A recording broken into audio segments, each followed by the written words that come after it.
Hello and welcome everybody to Thursday's Night Gaming. We do have CivFR going strong tonight. We do have the top of the list over there, Ulysse, coming up with 10 wins, 1 loss in the tournament in the CivFR's Season 10, which is also the tournament, the qualifying tournament for the CWC Season 7. They are gonna go against veux mon Tsingy, the newcomers in the Division 1, coming up from Division 2. They did manage to punch their way, and now they're actually very close to getting that one of those slots for the next CWC. Amazing performance. We've actually heard a few streams ago from Tithub, which did explain to us their history, how they got to train, what they were doing, how they're approaching the games. They're taking this very seriously, and it shows. Good evening, by the way, everybody. Good evening, sir, and welcome. We got Daisuke in the house. Hey, sir, welcome. We do have also Takeshi left. Good evening, sir. Bonsoir, Rafifi. Bonsoir, monsieur. Bienvenue. Salty Capybara, guten Abend, and of course, welcome. I do hope you're gonna enjoy your night with us, man. Harley the Spider, good evening, sir, and also I do hope you're gonna have a really good day at work there. You know, big luck coming up over there. Estigium, thank you so much for the follow, sir, and welcome. Cleozin, guten Abend, mein Herr, and I, of course, thank you so much for picking up that first promotion earlier. Thank you so much. We got also Daisuke picking up the first text in the chat over here. He was fast on the buttons, but Cleozin was faster. Definitely click that like it was no tomorrow. We got the bot i3ot also, good evening, sir, and welcome. I say hello back at you, and of course bună seara, domnule Star Spanky, bine ai venit. Sper să-ți placă și seara asta cu noi. Let's see what's going on over here. Checkback Gaming, good evening, sir, and welcome. Hello. It was a tragedy of unimaginable promotions. Oh no, proportions, yes. Oh man, it happened. I was actually quite curious because today I did put the timer a little later. I have a bit of information to share before we actually start the stream. The game, I should say, not the stream. First of all, I found out the bans for this week. It's gonna be Highlands. They're not gonna get to play on Highlands, and it's gonna be Pangea. They're not gonna play on Pangea. So you can imagine the teams will need to figure out a way to play on other maps, maps that of course they do like, they do feel comfortable on, and of course they feel guaranteed to get a win on. Both teams, I believe, have a lot to fight for in this game. First of all, Ulysse for its name, for that very nice track record, 10 wins, 1 loss. And then veux mon Tsingy really needs the win right here. And they are at the moment on a 5 and a 6. They would need to get another win on their belt to get a chance for that next slot. There are only 2 games to go. And I can show you actually on the screen over here what's going on. We do have them over here to veux mon Tsingy with 5 wins and 6 losses, and we do see they're gonna need to go through Black Petre SAS team to fight for those slots. We do need to also take a look over here in the final stage. We're gonna have a seeding competition coming up over here with the first 4. They will fight for the seeds, and we're gonna see who will end up on what kind of seed. Also in the group stage, we do have 2 more weeks. If I take a look matches over here and I click on these buttons, we will take a look over here. We got Ulysse with veux mon Tsingy. This is going to be the game for today, and then another 2 games will need to be played out until we're going to figure out exactly who's going to be first, top 4, and of course the 5th one. Taking a look over here, we do have veux mon Tsingy that need to fight against Les Ornithorynx Roses. They need to fight the pink platypuses. Oh my. And then the Sumerian Rangers, you see them over here in the round 14. They have really good matches to go for. Okay, so now we got the map pool choices started up. It looks like it's going to be a choice between Lakes and 7 Seas. It will be the 7 Seas being chosen. I feel like that was a bit of a, pushy procedure coming up from them. I feel like one of them did try to force their opponents to try to go for 7Cs, and it looks like it worked. Really quick, I need to press a button here, and I do want to tell you exactly who is going to be on what team. We got Chuck, we got Lege, Phyrsos, and Romrom coming up tonight for Ulysse. And then on the other side, we got Bamaki, Tithub, Gabzou, and Ptitpascal showing up today for TVMT for veux mon Tsingy. I also need to click a button over here so I can tell you the map. 7Cs is gonna be today, and as you can see over here, we do have it. We do have the active ban phase started.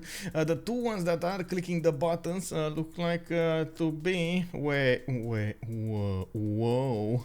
Is this? Oh, I can't see Chuck or something. Okay, that might be a weird one. Okay, so we got Chuck banning, and it looks like Bamaki should be banning. I'm not sure exactly what's going on here, but the first two usually are the ones banning and picking. And of course, we do say in the active ban phase, Japan and Coupe got taken out. We've seen yesterday, for example, another game from the CivFR Squadrons, which the players did need to play out with quite a few coastal ships, but at the same time they had normal civilizations like Canada, for example, that needed to build a lot of boats and go against his opponent. We did have Portugal dying to Japan at the same time while Japan was fighting on land. Man, just unbelievable what happened over there. It was quite an achievement to do that. And of course, we do need to see in the upcoming games what the historian is definitely going to pull out of his hat there. We do have Russia taken out. That's one of the Tundra civilizations. On the 7Cs, you do have good enough Tundra you can play in, and definitely we would need to see if they're going to allow those coastal civilizations.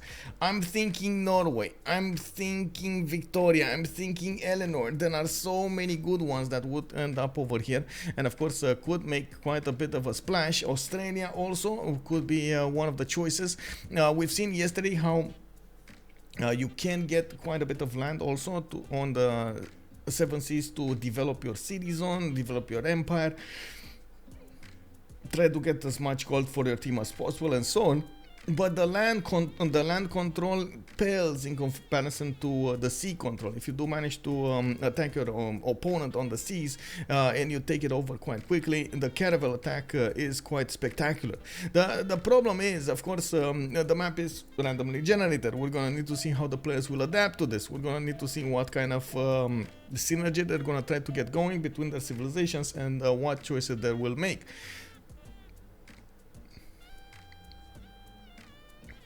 Interesting. It looks like I'm so confused about this, by the way. Anyway, I guess I'm gonna need to reconnect at some point. Yeah, I'm definitely gonna need to reconnect here. My bet is on both Englands getting picked. Yeah, that could be a thing. That could definitely be a thing there. We do have also Mali and Norway taken out. Okay, they took out Norway. No! Let's give back Norway. Come on, like Norway has been banned so many times. How is it showing up here? Nobody wants to fight the longships. Nobody wants to handle that negativity then. Anyway, we do have one more choice to go for, and of course we do need to see Rome being picked up. That's the last choice, and now we will need to see the tone Ulysse will set for this game. Of course, going for a coastal civilization will demand something as a response from their opponents. We might see Chuck over here go for some I would say even signature like picks, like Sweden for example, or Australia, which is definitely going to be quite something. Chuck over here does like to experiment quite a bit, and he is well known for pulling through his experiments, so I am quite curious what is he going to go for. Fafnir, good evening sir, and welcome. Do I have? Yeah, I do have water here. I was wondering if I actually have water next to me, but I do. Okay, give me a second. I need to. Okay, there we go. I need to click on buttons here really quickly on my phone because I received a few messages and I wanna finish with them quickly. Okay, there we go. There we go. Okay. we do have Victoria being picked up first. Looks like, yeah, we do have Eleanor picked up second. And looks like Bamaki wasn't able to pick. I'm not sure how that happened, actually. But it kind of goes in line with what I was saying. It's very hard to actually understand how he's not picking. He's not allowed to pick or ban. Tithub, well, I guess it is what it is. But you called it. Sinan Mui did call it. He is correct over there. He is we are gonna see both Englands in the game, Victoria and Eleanor. Bamaki is gonna go for Dido, and it looks like Lege is gonna pick up Ambiotics. Very nice, very nice, easy promotion over there. Let me actually, by the way, I just realized I do need to pick up. Give me a second here. Nuclear launch detected. I do need to put up the prediction for how many remaps. Remember, this is the 7 Seas. We actually had yesterday 2 remaps chosen, and I'm actually quite curious what's gonna happen today. Wait, why is Bamaki showing up as an observer? What?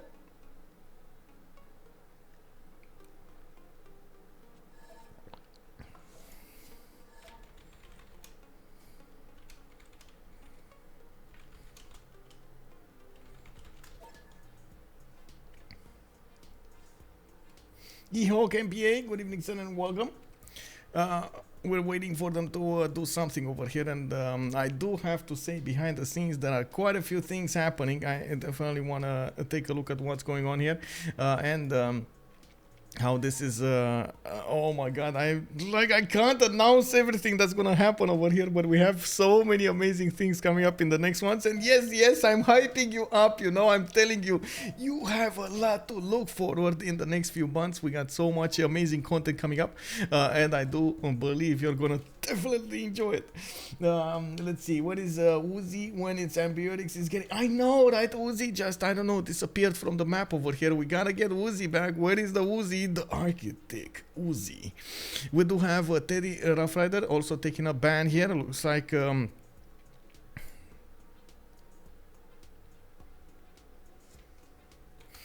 we got a confirmation also from Phyrsos.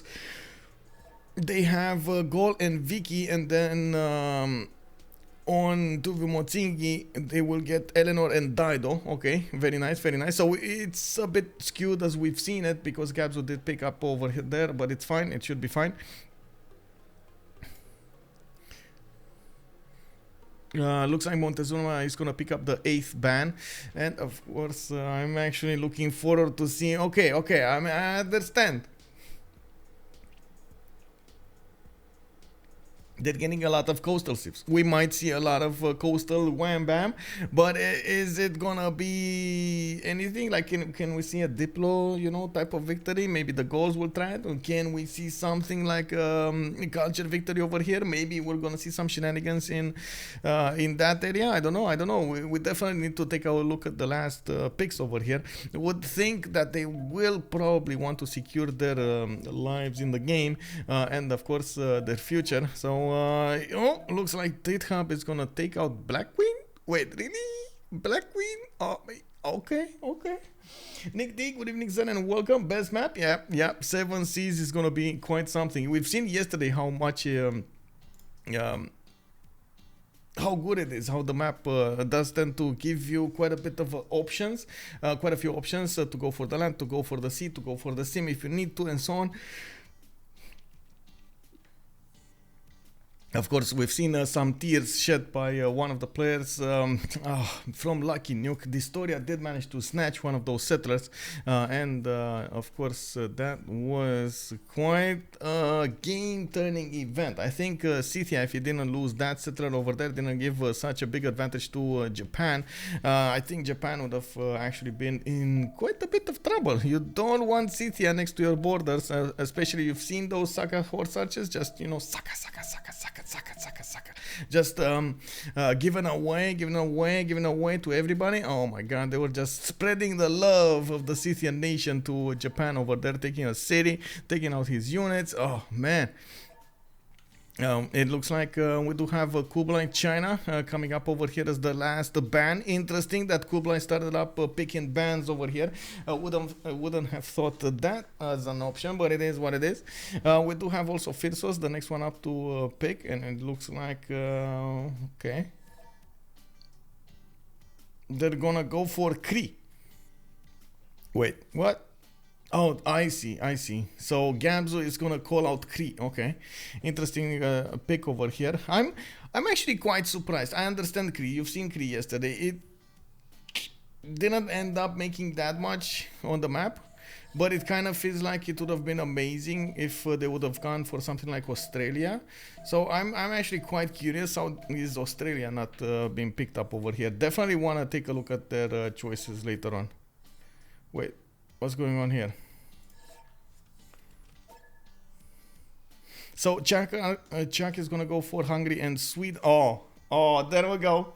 Signature play coming up from Chuck. We got Sweden chosen, and of course Chuck over here is gonna need to wait for Ptitpascal to pick up his last civ.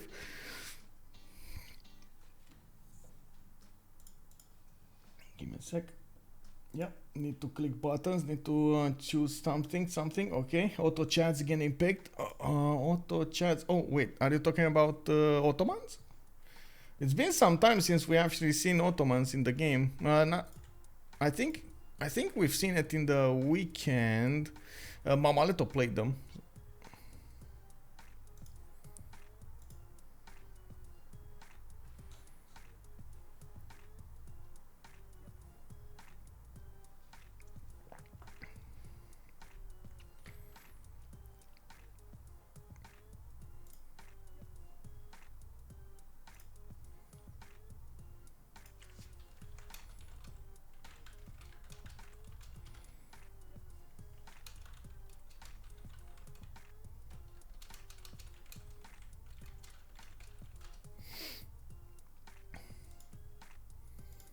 Okay, give me a second.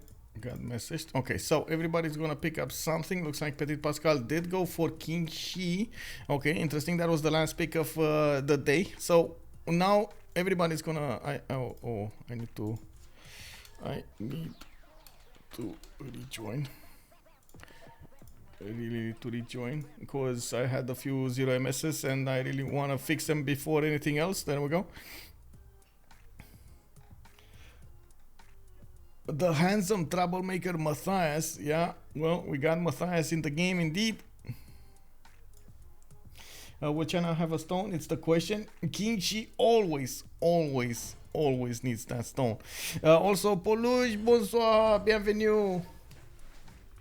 How are you doing this evening? Good. Chuck, I think it's gonna be on Sweden. Yeah, Chuck is on Sweden. We get something different.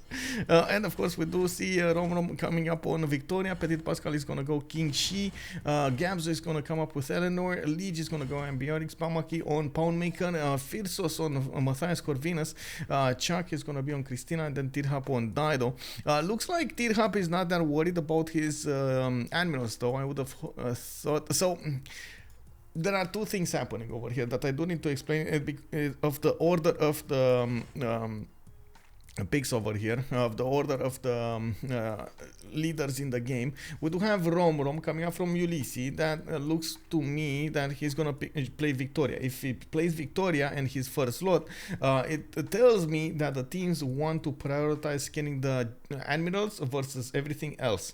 And of course Victoria later on in the game can actually try to go for other stuff as well, but that's quite the priority over there. It tells us that at the moment Ulysse does end up trying to favor the defense that they're gonna have and the attack positions that they're gonna have against their opponents, and that admiral for them is extremely important in the game.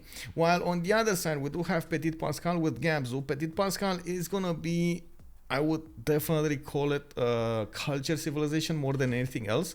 Qin-Shi Huang is well known for getting the trademark divine inspiration plus secret places religion, and of course we're gonna see him get the Stonehenge and get the religion with that and so on and so forth. But that also means he's gonna go for the theater squares, which means he's gonna try to compete for the great writers and great people of the culture kind, which in turn means veux mon Tsingy really likes their culture victory here. They even favor it over war. And of course, Tithub being the last one over there, you do see a bit of a mismatch in their priorities.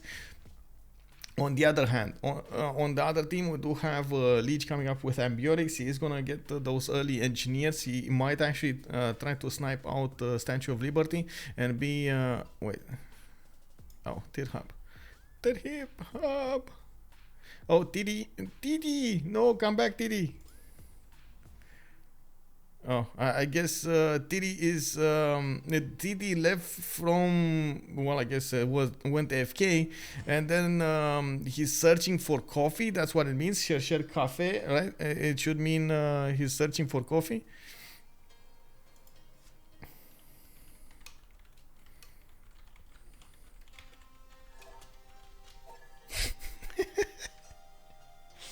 Oh, thank you. Okay, I'm trying to understand. Oh, oh, he's going to start one.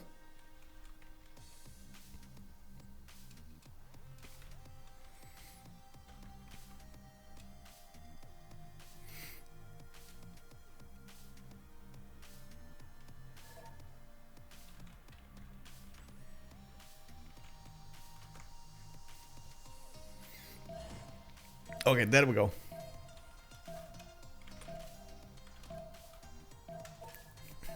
Titi came back, hype. Thank you, Rajan, thank you. I did have a few, like, oh my god, my French teacher, like, pumped so many things into my mind here. We had another one of those, oh my god, you know, like it's gonna be a lot of knowledge today, and we talked about prepositions. We talked about the most usual ones, and she just ended up like machine gunning me with a lot of knowledge over here. I don't know how to say this in English, though, locuzioni and conjunctions. Oh my god, like really, oh my god. There's so many words, connection words. This is what I call actually connection words. So many of them that I need to learn. Oh my god, bro, it's gonna be quite something. But it's fine. It's fine. I hope I'm gonna get a decent conversation going when I'm gonna be in the land next up in the next year, 2023 Civ land. Represent, bro. Oh man, oh man.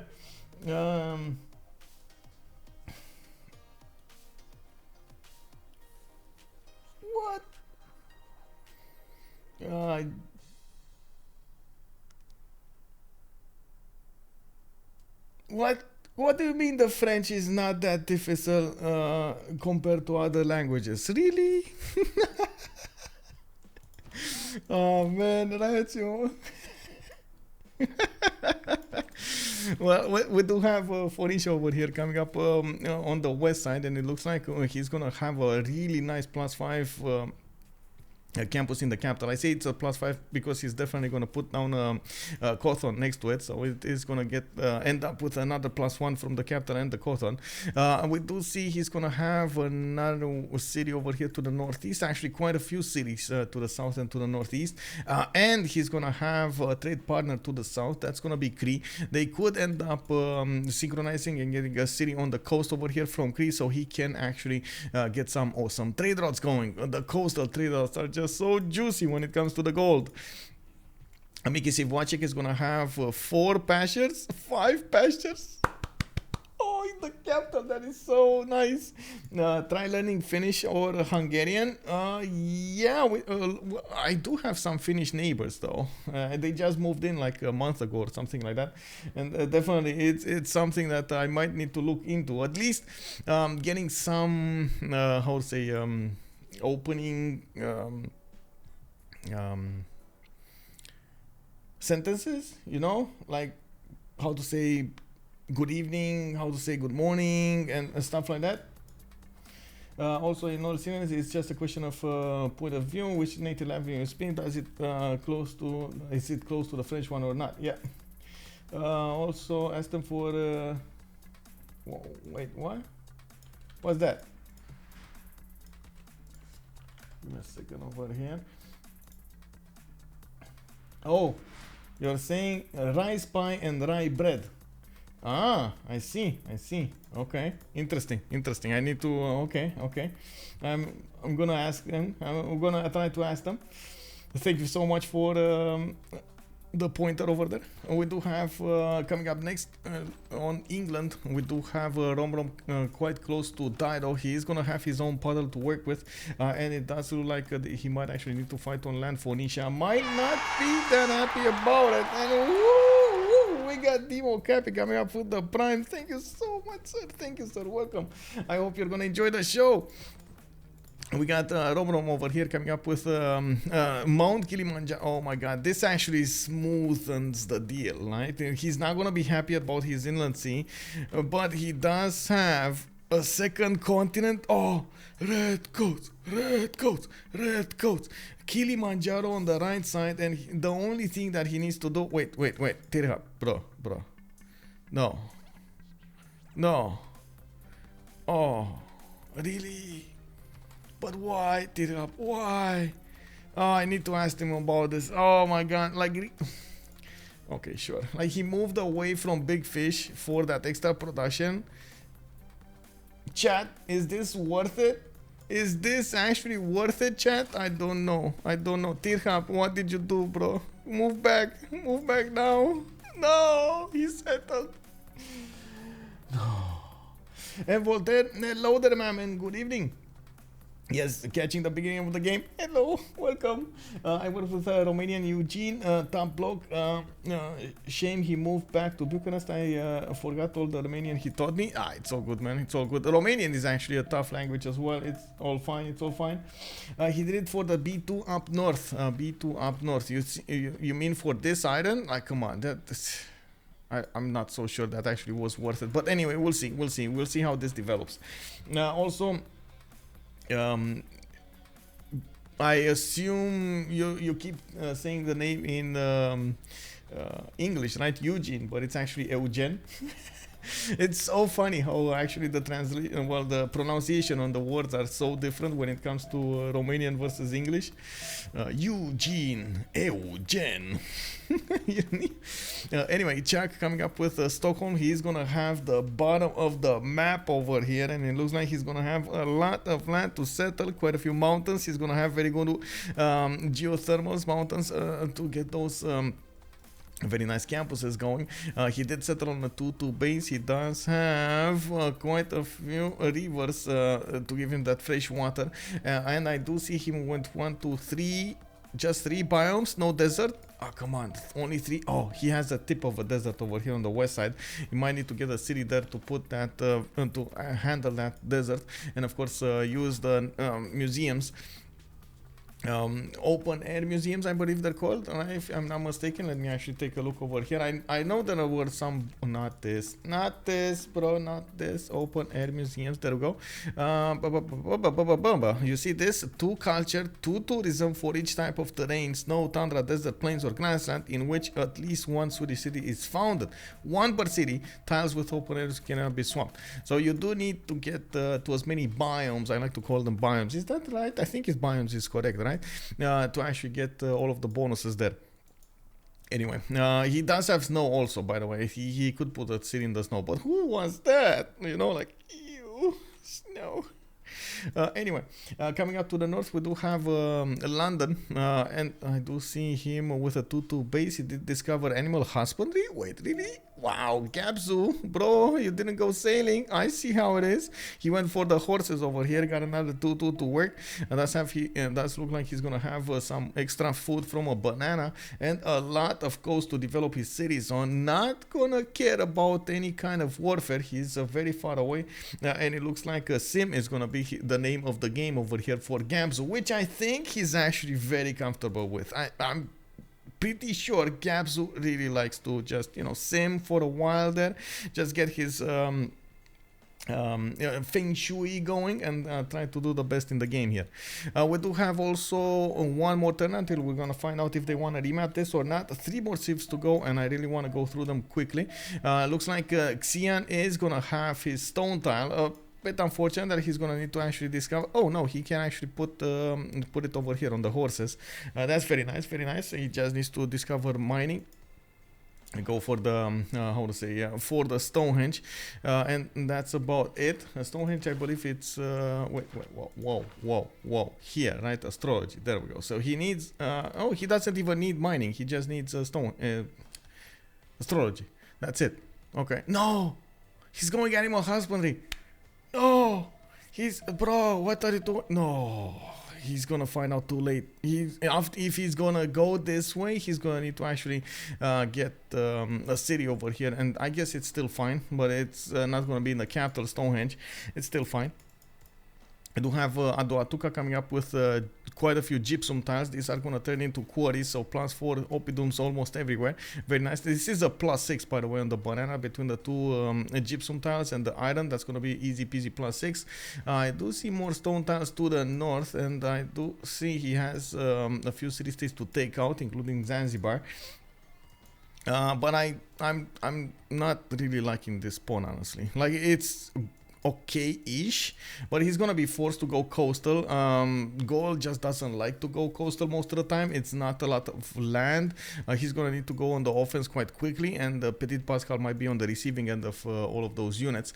Now, of course, they are from opposing teams over here. Hungary as well. Hungary with the Gauls might actually end up eating China over here quite quickly.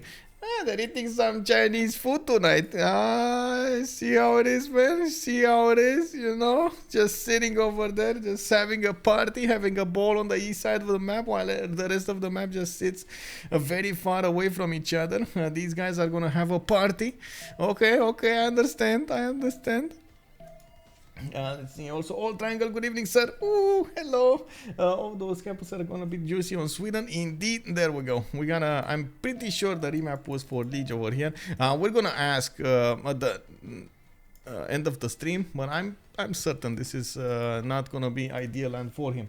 Yeah, remap. They went for the remap. Also, just on the computer and see. Oh, welcome, all triangle. Welcome, sir. Can you see what they see? Yes, really quickly we can see what they see. They see this, basically, and this. Not a lot, right? Not a lot. They did know that England, for example, is on an inland sea, and Romrom over here might actually want to go for the war. But honestly, this was perfect for him. He would have gotten that ability to go on the other continent, get a free trade route from it. He would have gotten the ability to use his redcoats against his opponent and so on, but he didn't know about it. And honestly, it doesn't feel like it it makes up for Lege's lack of land over here. Definitely Lege would need to be one of the top performers, and you do need to take care of his land. He does need to spawn in very good land, or more than decent, I would say. Yeah, objectus, good evening, sir, and welcome. Oh, perfect time. Yeah, bonjour. Ça va, you know, yeah. I'm waiting over here to see when the game will actually start, so I can put up the votes to put the team names on the map, and we do need to see of course their spawn locations. I'm really curious what's gonna happen here. Okay, let me actually I think I can put a team location, right? I should be able to put the team labels on the screen over here, since we have let's see, TVMT, veux mon Tsingy, and then on the other side we got Ulysse. There we go.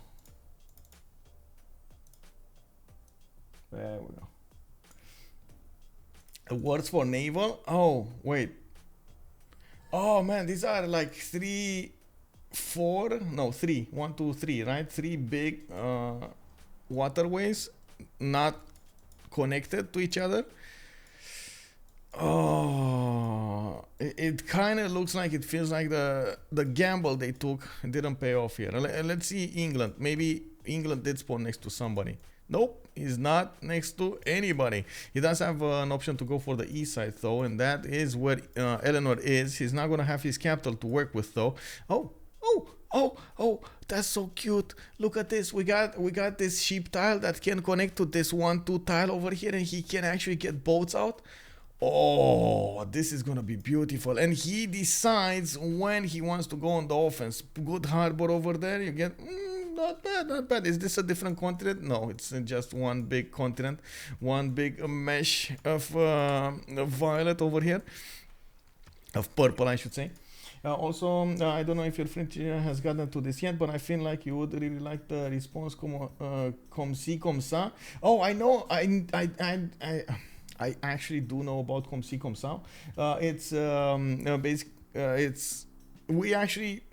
actually use it in Romanian also when I see someone that I know French. It's basically so, right? It means so. But I feel like it's similar to your. It is what it is. Yeah. Okay.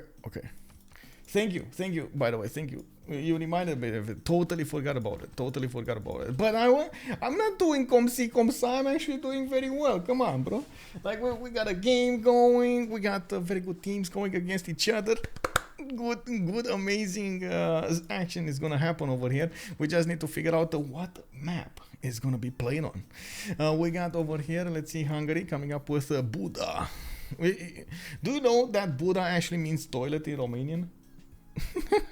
It looks like Scout is gonna come up in 4 tons from that city center. He is working the 3-1 sheep for some extra food. Doesn't have a lot of promotions. Doesn't have a lot of production though. And it does look like we're gonna have an insane city over here on the sugar towns to the northwest. Oh my god, that Temenanki, bro, just, oh my god, get it over with. The city of Buddha, unfortunately, is not going to have that many bonuses from the Pearl of the Danube. Only the copper tile can be improved and, of course, worked, because he's going to find out about the horses rather quickly, and that's going to be quite a problem. We do have over here quite a few rivers for him to settle his cities on, and looking at the city-states options here, it does look like he's gonna have some options, not a lot of them, but he's gonna have some options. Of course, in the south we do have a pawn maker coming up with Occhitaus. He's gonna have quite a few tutus. No more pashas. This is Cree that dropped from here to here. You know, he's like, what is this? Oh my god, look at a horse northwest and one single cattle to the south of. Wait, he has 2 cattle tiles to the south of Mickey's watching, and then the horse tile to the northwest. Of course, we definitely have him with 3 bonuses, but look how expensive this is. This is gonna be so expensive. I'm not so sure that I'm gonna want to have this. Now, of course, he can go for other cities, trying to go for that minus, but honestly, if you don't put it as the second city, you're gonna have problems getting the government plots, getting all of the other bonuses there, and it's kind of problematic. Cree stole Sweden's desert. Wait, actually dessert, or oh my god, I was thinking about dessert. Can you imagine how much I want the cookie now? Oh, cake, want some cake. Oh my god, I'm gonna get one of those. Do you remember the movie with Richie Rich, when he had from his family one of those sniffers? Cake, and set it on a sniffing cake over there. Oh yes, the cookie monster. No.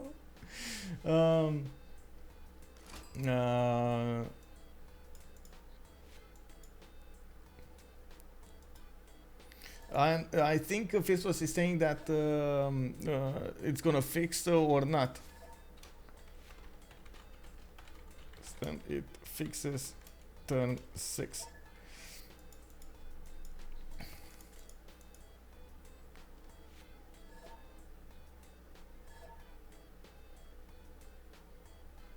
Okay, they want to relobby turn 2. Wow. Okay.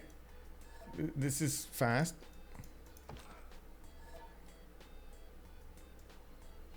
Interesting.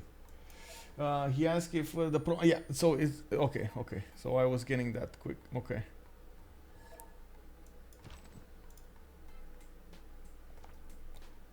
And Lege is saying to wait for turn 8 for the remap and then relobby at that moment if it's necessary.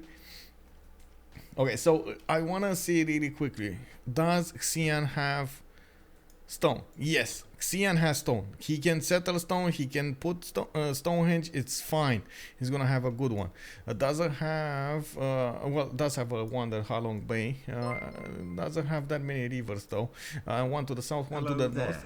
Cookie Monster. Oh, hello, Cowmarks. Hello there. And thank you so much for the resub. Much appreciated, ma'am. Thank you. How many remaps can there theoretically be? Well, we have one remap token per team, so ideally it would be only 2 remaps. But sometimes we are forced to do some technical remaps.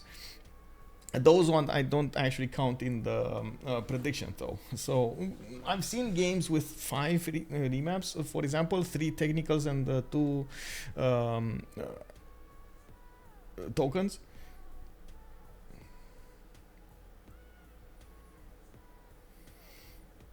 Yeah, awkward spacing. Yeah. Also, Painter Q, good evening, sir, and hello there. Hello, welcome. Okay, monster. We got England coming up over here. Of course, Romrom is gonna get his horsey to the south. I see he's gonna get a relatively good campus next to Manchester. I do also notice we're gonna have quite a bit of coast for him to settle. Would love to know if he's gonna try to put cities on the east side, because trying to see if this is gonna end up as a war here. This is gonna be amazing. Does this look like a marine to you, by the way? Anybody here played StarCraft knows what I'm talking about. Look at this lake over here. Doesn't it look to you like somebody with a big minigun, like, you know, the ones that you hold like this over here in the game, you know, like those ones like you see in how to say StarCraft? It kind of looks like that, right? Yeah, chain guns, exactly, like chain guns. Oh my god, yeah. Woo, represent Histrion, good evening, sir, and welcome. We got, let's see, Mido Staff was telling us more remaps on high water sensitive maps like Archipelago and Small Islands. Yes, plus. Most of the time we do have more remaps there. It's unfortunate, but it is happening. Okay, so we got Sweden over here with grassland, with plains. He has desert and he has tundra to the north. So 4 of those biomes. Very nice. He has quite a bit of distance between him and the tundra. That's not bad. And I do see you will have a lot of deers and camps, I guess, around him. I do see honey tiles, I see deer tiles, honey tiles, deer tiles. Oh my god, this is going to be interesting. But I do have to point out this is going to be quite a slow development for him if he doesn't go for something that gives him food. Yes, Goddess of the Hunt can give you food. You get a +1 per each camp, +1 food, +1 production.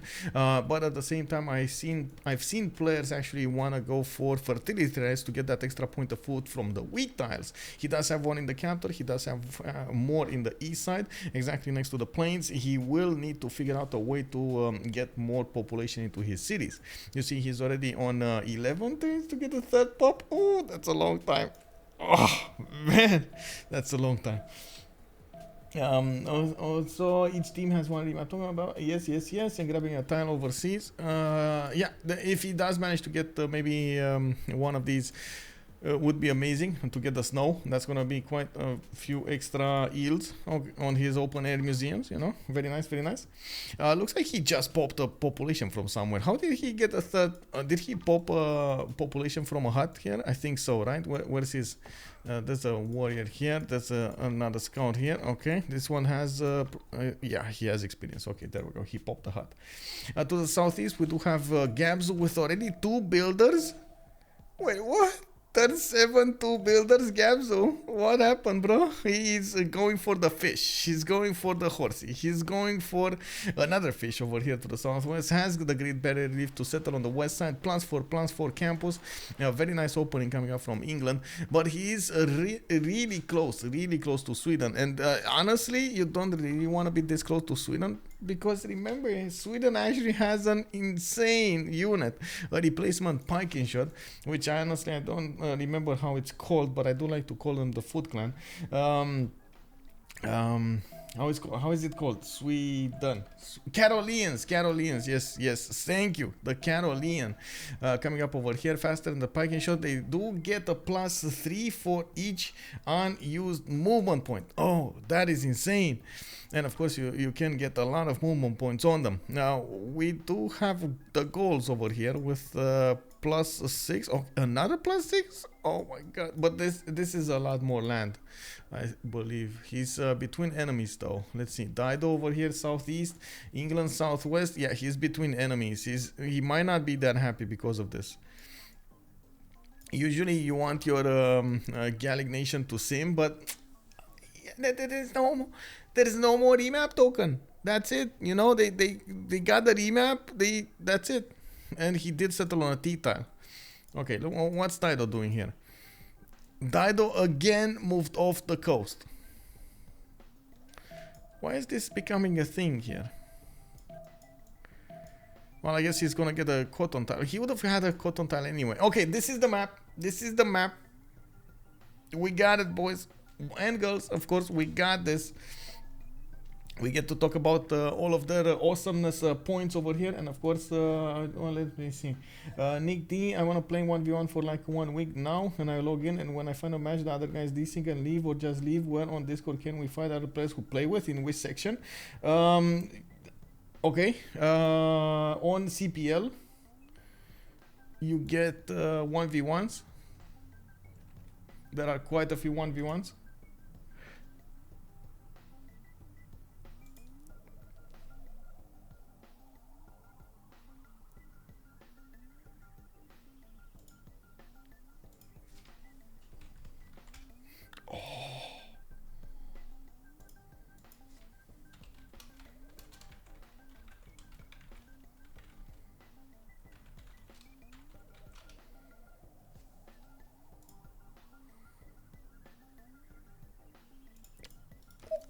Amazing.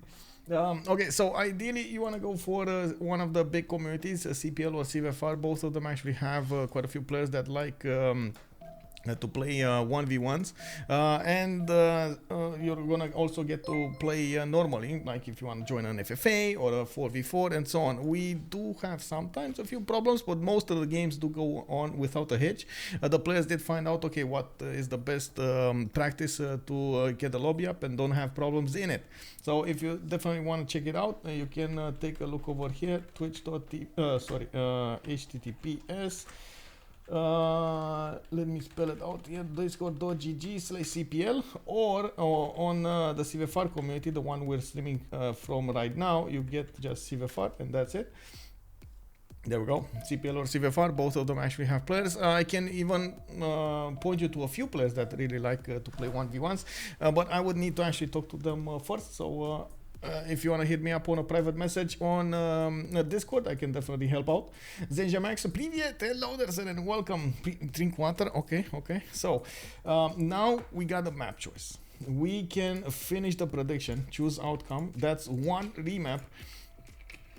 Let's take a look over here what's going on and see from the beginning.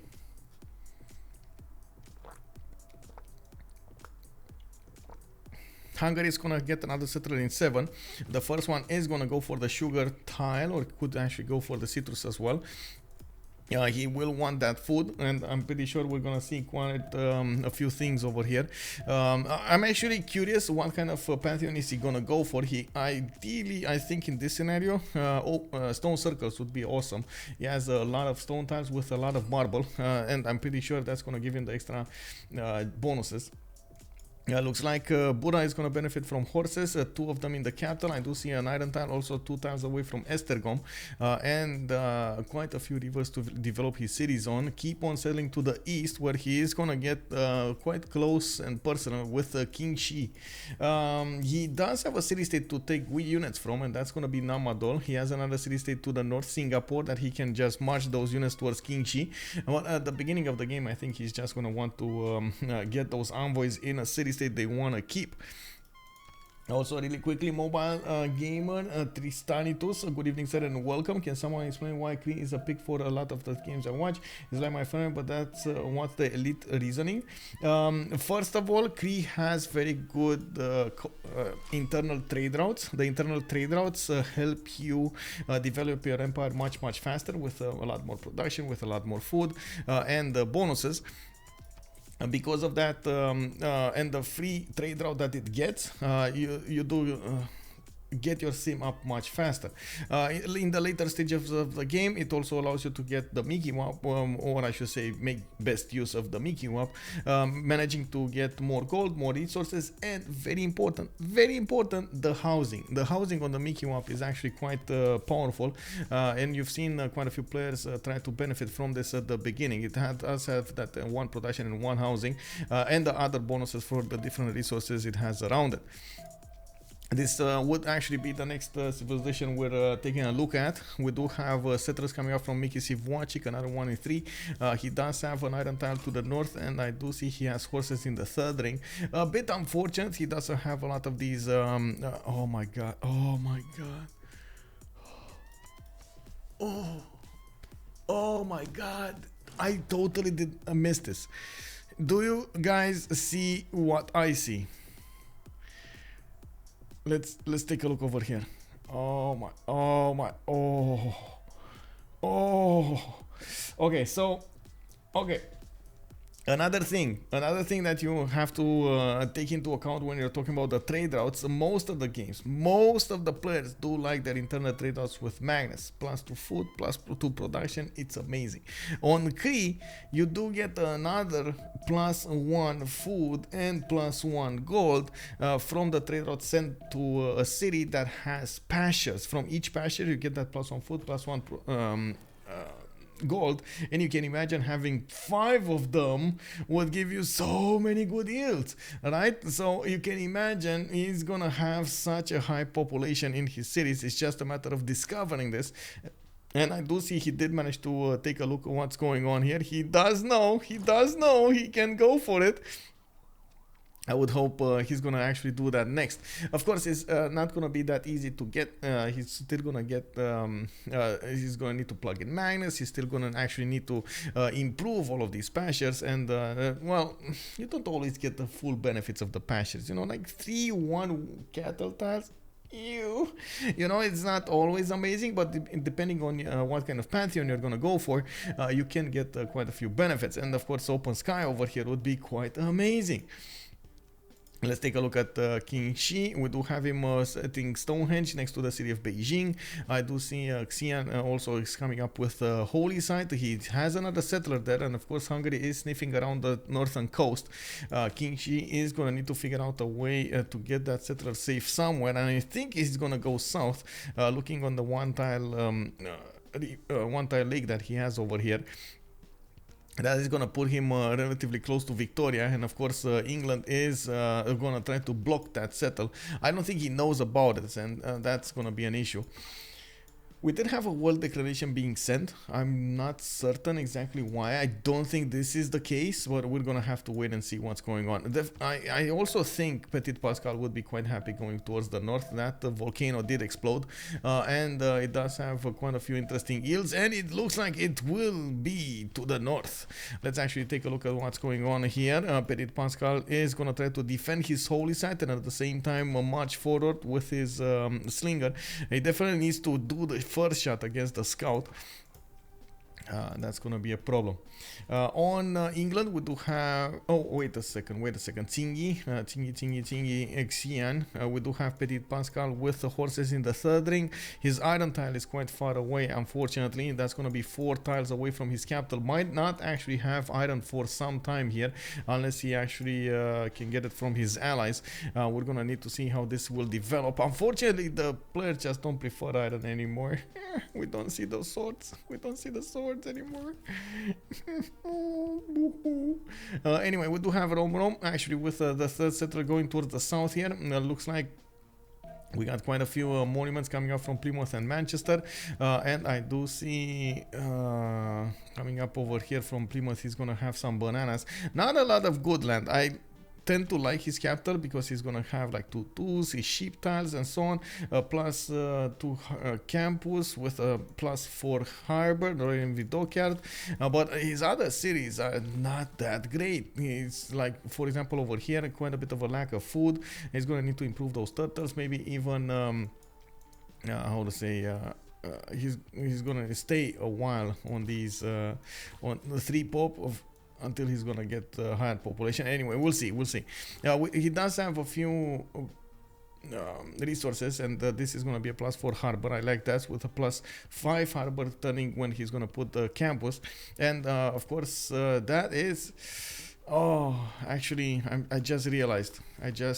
Is he gonna settle there, or is he gonna? Because if he doesn't settle there and he goes 1 to the south on the wheat tile, he's gonna block himself off from the ship. But it doesn't make sense to go 1 south, right? You do get the fresh water from the lake, so you might as well just stay there. It's just gonna be a bit more expensive because you actually need to buy the 1-3. You need to buy something to work, right? And I don't think a 1-2 is gonna be enough. Anyway, let's see. There are too many chops in the capital. Man is telling us about. Wait, where? Actually, can China go for pyramids? Are you actually talking about England for the chops? I mean, sure, you can take a look over here on the maize tiles. Yeah, sure. He can chop out the maize tiles. This would be actually a good Liang city if he wants to go for it. I've seen very few players actually prefer Liang for the extra food and production later on, the housing and so on. But this is a possibility. You have so many resources. 1, 2, 3, 4, 5, 6, 7, 8, 9, 10 resources. 10 resources over here. He says about Cree. Oh no, he went to the north. What did you do, bro? Bamaki.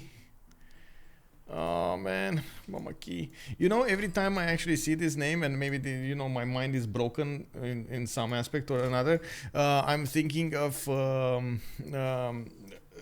the Fast and the Furious city, Tokyo Drift. When the guy, the main character went into the Japanese school, and the teacher was saying wabaki, and he was like, what are you talking about? And she showed him the shoes. Okay, Viking can do yes, he can actually do a canal city to the south over here on the sheep tile.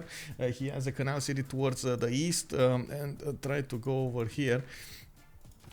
He can pick his timing to attack England, the other England, Eleanor. At the same time, I do see, they managed to push back China. China got pushed back from the north over here with he's going with the scout to the south, and it does look like Romrom is gonna be there on the receiving end. He's gonna need to focus on stopping any kind of shenanigans happening, and it does look like Hungary with only 1 or 2 scouts. He did manage, there we go, he managed to hit and force Ptitpascal to go to the south here. Quite important, by the way, as a development. That's a long time to move from one city to the other. We do have also England coming up over here with the horses to the southeast of Manchester. I do see Iron Tile in the south of Plymouth, and he did pick up God of the Sea as a pantheon. Very important. He's going to get an extra production on each of these coastal resources, and he's going to have quite a few extra things going on over there. We do have also Goddess of the Hunt picked up by Sweden. This made sense, right? You have a lot of camps to work with, and of course he's gonna try to make the most out of it. He did settle on a 2-3 diamond tile. He's getting extra resource from that, an extra amenity from that, and of course he would need to improve the other honey tile. Very nice. He's gonna have multiple amenities. Happy citizens. We do have him with monument coming up from Stockholm. He's getting more traders from Uppsala. I do see he did meet England to the southeast. That's Eleanor. He knows what it is, but does he know what is? Gabzou over here definitely has an insane amount of land and very good. Oh my god, this is such a good land. On Sweden, we do have iron and horses in the capital. Both strategic resources are going to be used by him. He's starting off with his campuses, and he's going to try to get the district discount quite soon. And we do need to see how much he's going to get over here. We do have also Eleanor, England, coming up with 3 cities. Already improved his sources. He has iron between the mountains next to the city of Leeds, and it does look like he actually improved 2 of the horses over here. This might be a good idea, but no. I like for a second that I just really enjoyed to dabble with the idea and play a little bit with the idea of what if we see some horses coming up from Eleanor, and then I saw this land towards Sweden, and I'm like doing a quick math in my head, and I was like, oh, but wait, he's gonna spend like 10 turns just to get there. Like it's 1 and a 2 and a 3 and a 4 and then a 5 and a 6 and a 7 and then an 8. Oh my god, he's gonna grow a beard, a very long beard, the longer beard than the Groovy Feet has. Where is Groovy, by the way? Groovy, are you here, sir? Are you? Where is the big Groovy? Do teammates share Eureka's inspirations? Yes, actually, it's not really Eureka's. Whenever a teammate of yours gets the technology or the civic, you're actually gonna get the boost for it. Yeah, exactly what Rafif is saying. Thank you so much, sir. Psyven also, if one guy, yeah, thank you so much, sir. Thank you, sir. Imagine if Eleanor settles the peninsula to the north. This one, yeah, he blocks out Sweden over here. Yeah, settle it, bro. But this is quite a problem though, because you have, you can put catapults to the north. It's very hard to defend as well. Like, it's not only hard to attack, but it's hard to defend as well. Anyway, we'll see. England over here does have a 4th setter coming out from his series, 4th and a 5th here, and he does have quite a bit of land to settle to the east and to the south, where you do see all of this coast spanning. We're gonna need to check out what the player choices are, but I'm pretty sure Gabs over here does have quite a bit of a problem in the next phase of the game. We do have him with God of Craftsman, that's a Pantheon, and I do see he's getting that extra production and faith point from each of these improved strategic resource tiles. Now at the same time, he's gonna have an enemy to the north, an enemy to the west side, an enemy to the southwest, and his only option will be to get something to defend him on land. This is going to be quite a problem if we're going to see England also go for the same thing and try to get the connection cities to the south. It's gonna go crazy. It's gonna be wild. Oh, we're gonna play on the wild side. Now, phase 1, wait, Sweden gets books. Phase 2, take a city with your books and eat the other cities with violence. Wait, what? Oh, man. That would be actually quite interesting to see happen. What can I say? The books on Eleanor would be amazing if they flip a city, but I haven't seen that in such a long time. I think that's a myth. Don't you think it's a myth? Coming up on the goals, we do have Lege picking up stone circles as a Pantheon, and he is going to get all of that production and faith going for him. He does have his Oppidums as well. I do see he's going to put a 1, 2 and a 4 and a 6 6 Oppidum over here. Very nice. He does, wait, 5 I think. It's 5, never mind, it's 5. It's 2, 4 and a 5. Yeah, I'm actually looking over here. Give me a second. I saw a +6. Didn't I see a +6 somewhere? Or am I... Oh, he didn't know about the horse. Okay, I see. He has a +6 over here that he's gonna need to chop. He has a visual bug? What? Smash it. Clap it. Clap it like it's Okay, next time. We got Pingala establishing in Aduatuca in that capital city. Oh, I see. Samarobriva wasn't actually the capital city. Okay, it's fine actually. He's gonna get the he is gonna get the Oppidum over here to the west of Aduatuca. That's gonna be a +6 in the capital. Very nice, very nice. Just give me a second here so I can relobby. Michael, if she has money spamming bread and circuses for 3 cities full of books, it could happen. Yeah, I definitely think it could happen. I'm not so sure.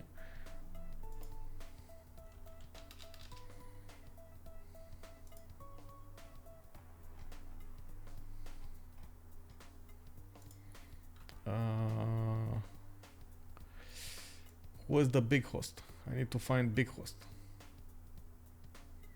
The biggest host.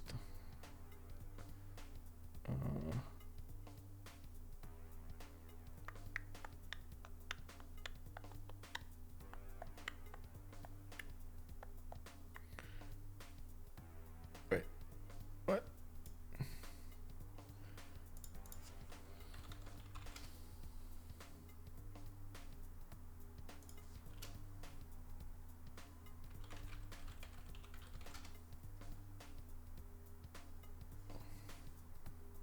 Well, I guess I'm gonna need to join through somebody because the host I was looking for doesn't have his things connected. And some are offline. Let's see, offline.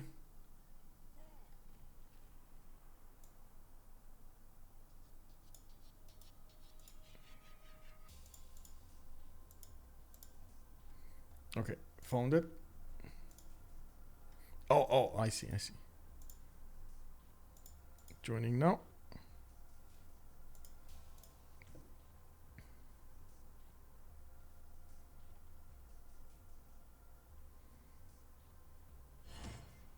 Should be fine. Yep, I got it going. It's good. It's fine.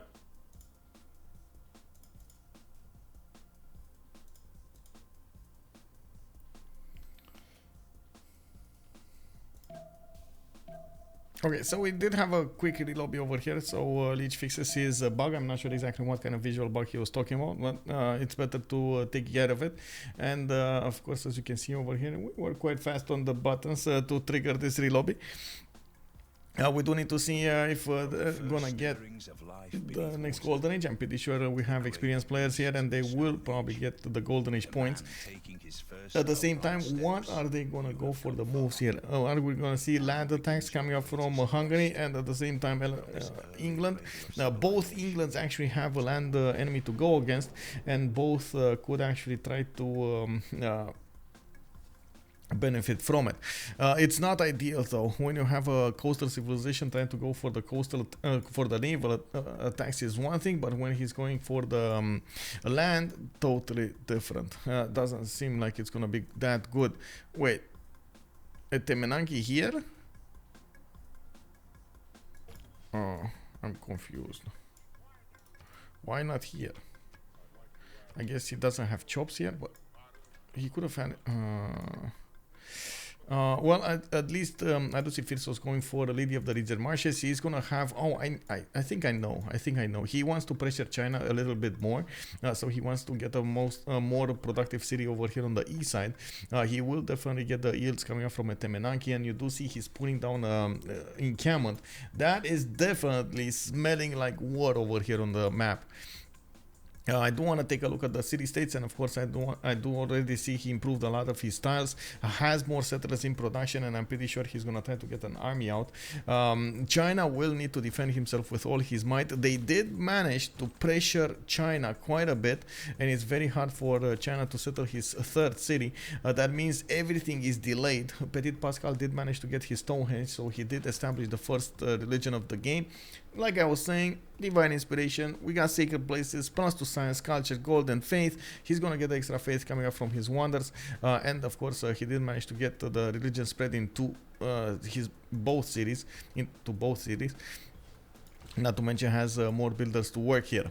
Looking at the city-states, we do have a CAD as the single military city-state in the game. Yerevan with Nazca are going to be the ones providing the faith bonuses. Mohenio Daro, Namadol, and Ayutthaya will be the ones for culture bonuses. Nalanda with Fez will be the ones for research. Looks like Singapore with Buenos Aires will be providing industry, and then Cahokia with Zanzibar will be the ones providing commercial bonuses here. I was thinking, like, is this like, are we actually gonna see that, you know, amazing Mahap Ivaras or do something? Fez maybe do something here? No, it's just they're gonna try to use them just for the straight up bonuses, right? For the +1 science they're gonna get them something like that, not nearly anything important. I do have to say it did delay the Chinese development a lot, forcing him to go to the south over there, and you do see that volcano keeps on exploding to the north, and oh my god, that tile is amazing. Like settling on the salt tile, getting an amenity and working all of those 3 3s, 4 2s and so on is just insane. In the membrane, we do need to see what China is gonna do. I'm pretty sure he's gonna still try to get a city there. In the meantime, Changsha got settled to the south, and he's gonna have well, to put some goal points here. Unfortunately, he did just expose his city to England, to English frigates, and I'm sure England over here is not gonna forgive him for doing that. Romrom is gonna first try to get his sim up, and then he's gonna try to do some kind of shenanigan against China.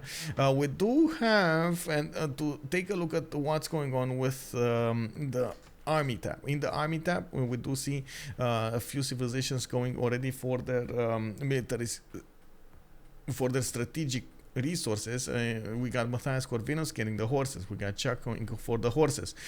We do have Gabzou on the other side, and it looks like Qin-Shi is already having full bank of horses. I was expecting England also to get horses here somehow.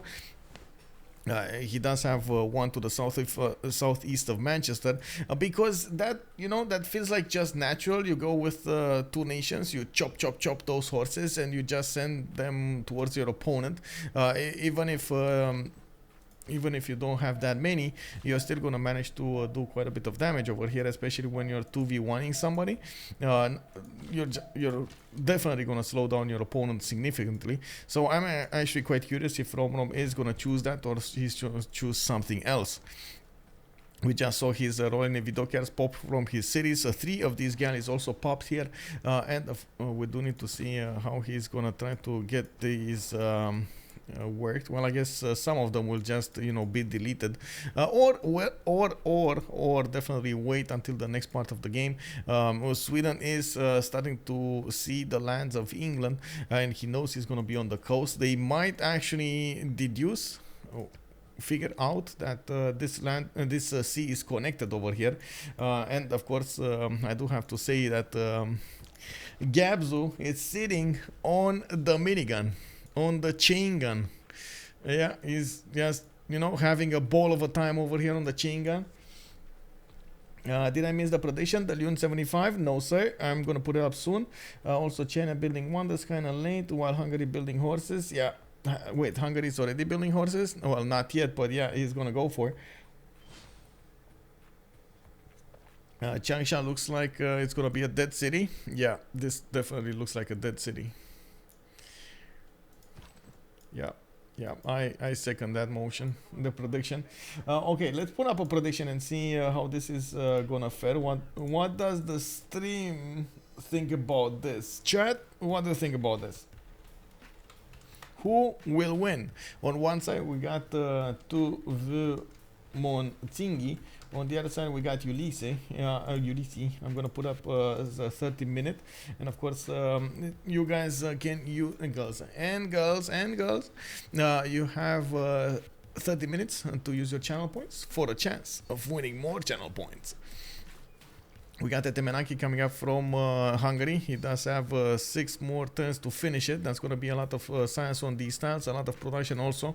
I do see the moment Phyrsos did open up with Moksha, he put it in Estergom, while the city of Buda at the moment doesn't actually have... Interesting.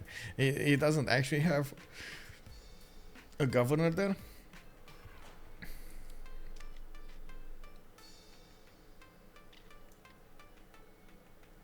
Actually, Lady of the Region Marshes is going to be quite important here.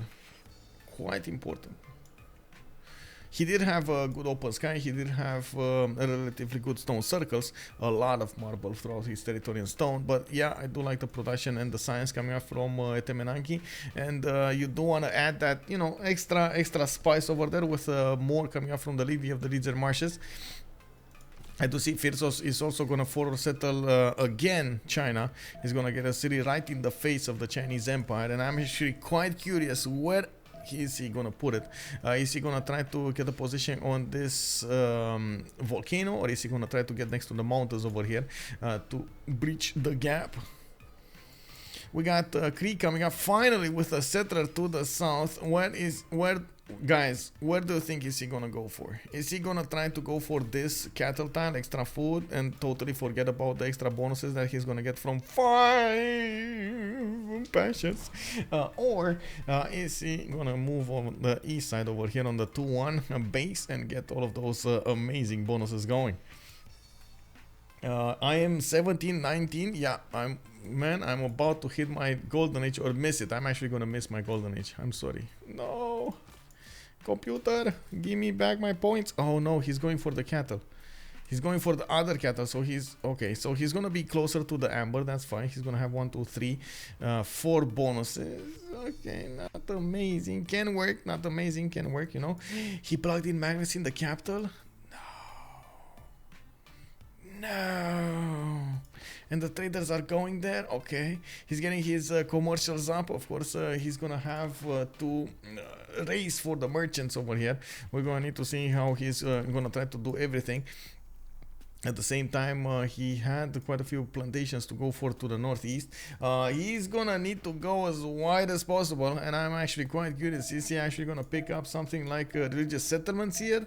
Or maybe some ancestral hall religious settlement shenanigans? Or are we gonna see open sky? Because he already has the ability to get so many tiles on 4 pastures improved, and with that extra culture on them.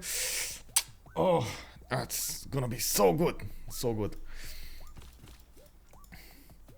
We do need to see on the Gallic development, the Lege coming up with a granary from his capital city. He did improve his iron tile to the south, quite a few extra points from the production of those quarries. We do see him also benefiting from magnets, establishing in Samaro-Briva. He's gonna get that, he's gonna get the points, and I do see he settled another +6 from his 3rd city over here, and that's gonna be between the iron tile, the horse tile, and the stone tile. Very nice oppidums. Very nice. I like. This is only gonna be a +4 now. He needs to get another mine, and of course in the meantime he would definitely require the game requires him to get a lot more settlers going, because you know that's just the meta, bro. You gotta handle the meta. I do see Gabzou coming up with a city to the east side of Leeds. He has another one to the north, going probably for the wine tile. He might actually set it on the 1-2, but I think the wine tile is going to be better anyway. Get that nice and juicy extra amenity in your territory, while the moment check is just, you know, getting getting a lot of science, and when I say a lot of science, it's a lot of science. 19 science coming up from Czech with 22 culture. He did establish Moksha in Uppsala and got 3 of these campuses going. Very nice. Discounted his Kavron Plaza, and I'm pretty sure he's gonna need to make a decision. Is he gonna go for more cities? Looks like that's gonna be the decision here, or and where is he gonna go for? Southeast towards Eleanor, west side, that's gonna be a back settle, or try to get some coastal trade routes with his buddy over here, the Gauls. Neither of them will have a lot of trade routes though, so ooh, discounted commercial. Very nice. One turning a commercial here from Uppsala. Woo! Crispy! Hello everybody, and of course welcome to the channel. Crispy save the big man himself. Woo! Thank you so much for the raid, bro. Heads up. Thank you, sir. Thank you. Of course, if you guys don't know, Crispy, he's a very, very good player coming up from the east side of the planet over there. Very, very good. He's been doing amazingly well in most of the games over here, and we do need to see him stream some more. Of course, a big shout out coming up for the big Crispy. Let me take a look over here if I can nail this. Yeah, big shout out for the Crispy. Woo! If you guys don't know him, give him a follow. Help a brother out, man. We do have Dido coming up with, of course, Tithub going for his ancestral hall Cotton setup. We got Biblos getting more gold coming up from the Cottons. I believe that's a sorry, Cotton, not a Cotton, a Cotton tile underneath the city center. Getting those settlers out with ancestral hall is going to allow him to get builders, free builders. We do need to see what's going to happen here, how many cities he's going to get to settle, because religious settlements is his, and he is going to try to get as much land as he possibly can get, which is actually a bit unfortunate, because he doesn't have a lot of land to settle. He's going to get coastal trade routes at some point with Monsieur Cree, but from what I can see over here, he doesn't really have a lot of land to go for. We might actually need to put some work into land units, because the goals are to his northwest, and he's not going to be phased because of those boats of Phoenicia, while at the same time we do see that he's going to be in his own puddle, doesn't need to worry about any kind of boats here. What he could get, no, he couldn't get, he can't get a connection city here. It's not going to do him anything. I'm a bit actually surprised about the ancestral hall being picked up here. I know Tithub probably didn't scout all of his territory and he thought he has more, but now in retrospect it kind of feels like you know, it's not that good. Did he have anything else? I don't think he had anything else to pick from, right? Yeah, really not that much to pick from. So I guess this is a good deny in any case. Might as well do it. Taking a look at Eleanor, he did settle 5 cities. We do need to start looking at Golden Age points here. Penbrash Envoys coming up from Tithub. We do have Bamaki Penbrash Envoys as well. He did settle the city on the cattle finally, put down a commercial. That's his 5th commercial. And I do see at the moment he doesn't have actually a builder to work those pastures. He definitely would really require to get one in Wixkayo Kisein, while he would need to actually get Magnus in there to maximize those points. It's too late. It's too late. What am I talking about? It's too late. So he already put his government plaza in Mixiv Wachik. It's too late. He can't actually get the bonuses from those cattle tiles. What he can get is a cheaper cattle tile bought from Wixkayo Kisein, and try to max out the bonuses that Mixiv Wachik is getting all of those traders. We do have him with more markets coming up here. Cree is 3.4 great merchant points a turn. Sweden is on 1, and that's about it. We don't have anybody else going for it.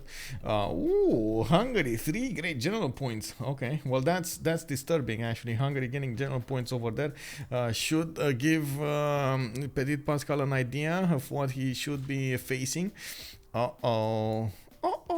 Encampment training projects from Hungary. Phyrsos is on a warpath. We got commercials coming up from him. We got Magnus in the city. It looks like Singapore is just wait. Oh my god, he's building units for the attack over here. Let's see, Buenos Aires, Singapore. No, Singapore actually. Wait, Singapore. How much? 120 gold. Okay, that's cheap, bro. Cheap. And we got Chuck with 2 over in there. Phyrsos with 1. That's very good. Very good. Okay, we'll see if he's actually gonna get that. Of course, we do see Ptitpascal is trying to get some defensive units here. 13 science with 23 culture is trying to keep up against the big Phyrsos, but is he gonna manage to do it? We got Phyrsos' Temenaki finish. He just got a bit more science, 15 science, 20 culture, and I do see him getting an encampment training project in 2 turns. We do need to see also Gabzou, 9 science, 18 culture coming up for him with a 44 production. We do have him one turning horses from the city of London, and I do see he did settle on the 2-2 base over here and not really on the wine tile. He does have the option to improve that tile and of course get the extra production. It's going to be fine. At the same time, I'm actually quite curious why he didn't try to keep on settle on the coast here. Looks like he's gonna send his horses towards the east side. Might want to do something about this Gallic scout before he pillages his pasture, just to get some yeah, there we go. Lege is just gonna try to get that horse as soon as possible nailed, and it looks like he already settled the waypoint. Set a waypoint. We got Chuck over here, Pen Voice Golden Age on Sweden. Still on 3 cities, getting his audience chamber. He did manage to get another settler and to the east side. Looks like he's going to expand to the northwest somewhere. And we do definitely need to see when he's going to get those culture points up. Temple of Artemis coming out from Uppsala. Commercial from that city center. A commercial from Rebro. And at the same time, he did get Zhang Heng. That's the first scientist. He does have open way towards Hypatia with 4.6 great scientist points a turn. I approve this message. We do have Phyrsos also with Penbash and Voice Golden Age, 5 cities, and it looks like he's gonna go on the offense against China here. China doesn't have a defense, well, I should say defensive general here, while Phyrsos is going to have an offensive one. We do need to take a look at what Phyrsos is going to put to the table over here, if he is going to get some units coming up from Singapore. That's a long way to actually use the units of Singapore or Namadol. Both of them are going to take a long time to actually get there towards the Chinese cities. But anyway, he's still going to try to do it. Ptitpascal here with Qin-Shi is going to benefit from 35 faith a turn with 15 science and 27 culture to work his way towards the defense. I do see he's putting down theater squares, and he did manage to get Oracle, Stonehenge, Hanging Gardens from the beginning. Oh, I like this. Encampment coming up from Beijing. He's gonna start adding up so many points of the Great General side. I'm not sure if he no, that's not Pingala in the city of Beijing. He's gonna chop some tiles over here, and then we're gonna see Pingala established there. Oracle is gonna be the name of the game. Pingala double is gonna be the pain. We're gonna see how fast he's gonna get those general points. So he's probably gonna try to get some chops into his projects here, and of course at the same time I do see he keeps on building horses. He is gonna get a defense against Hungary. We do have the Gauls coming up with 17 science and 20 culture, but they do have 58 production to work with. Still on 4 cities, getting a lot of archers out, and I see swordsman also coming out from his cities. I do believe Lege over here just wants to get a few pre-builds going, and we might actually see him try to do some attacks going against Gabzou. Most of their timings though does look like they're gonna end up fighting on maybe medieval Renaissance era, and that's gonna be a lot of gold required from them to pull this off. I do notice Lege over here getting those archers is gonna also get some defenses up, and I do like his 2020. He has 2020, man. He has 2020.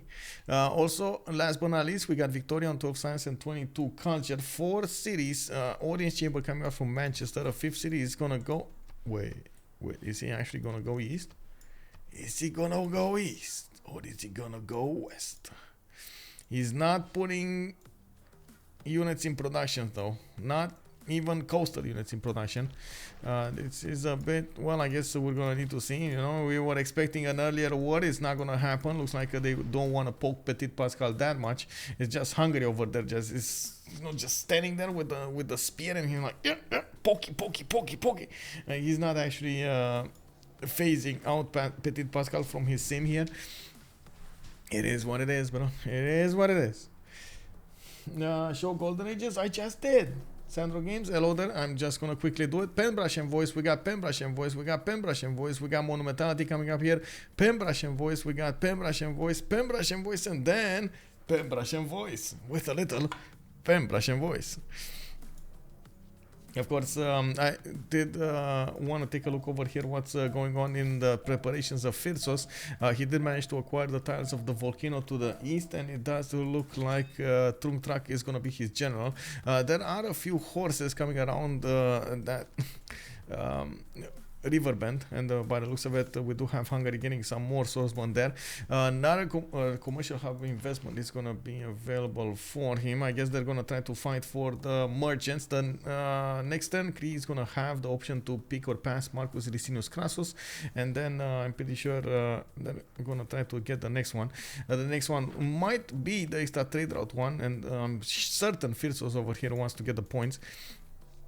Audience chamber in 2 turns from Buddha. I do see he has archers on the way. Well, they're not actually moving at the moment.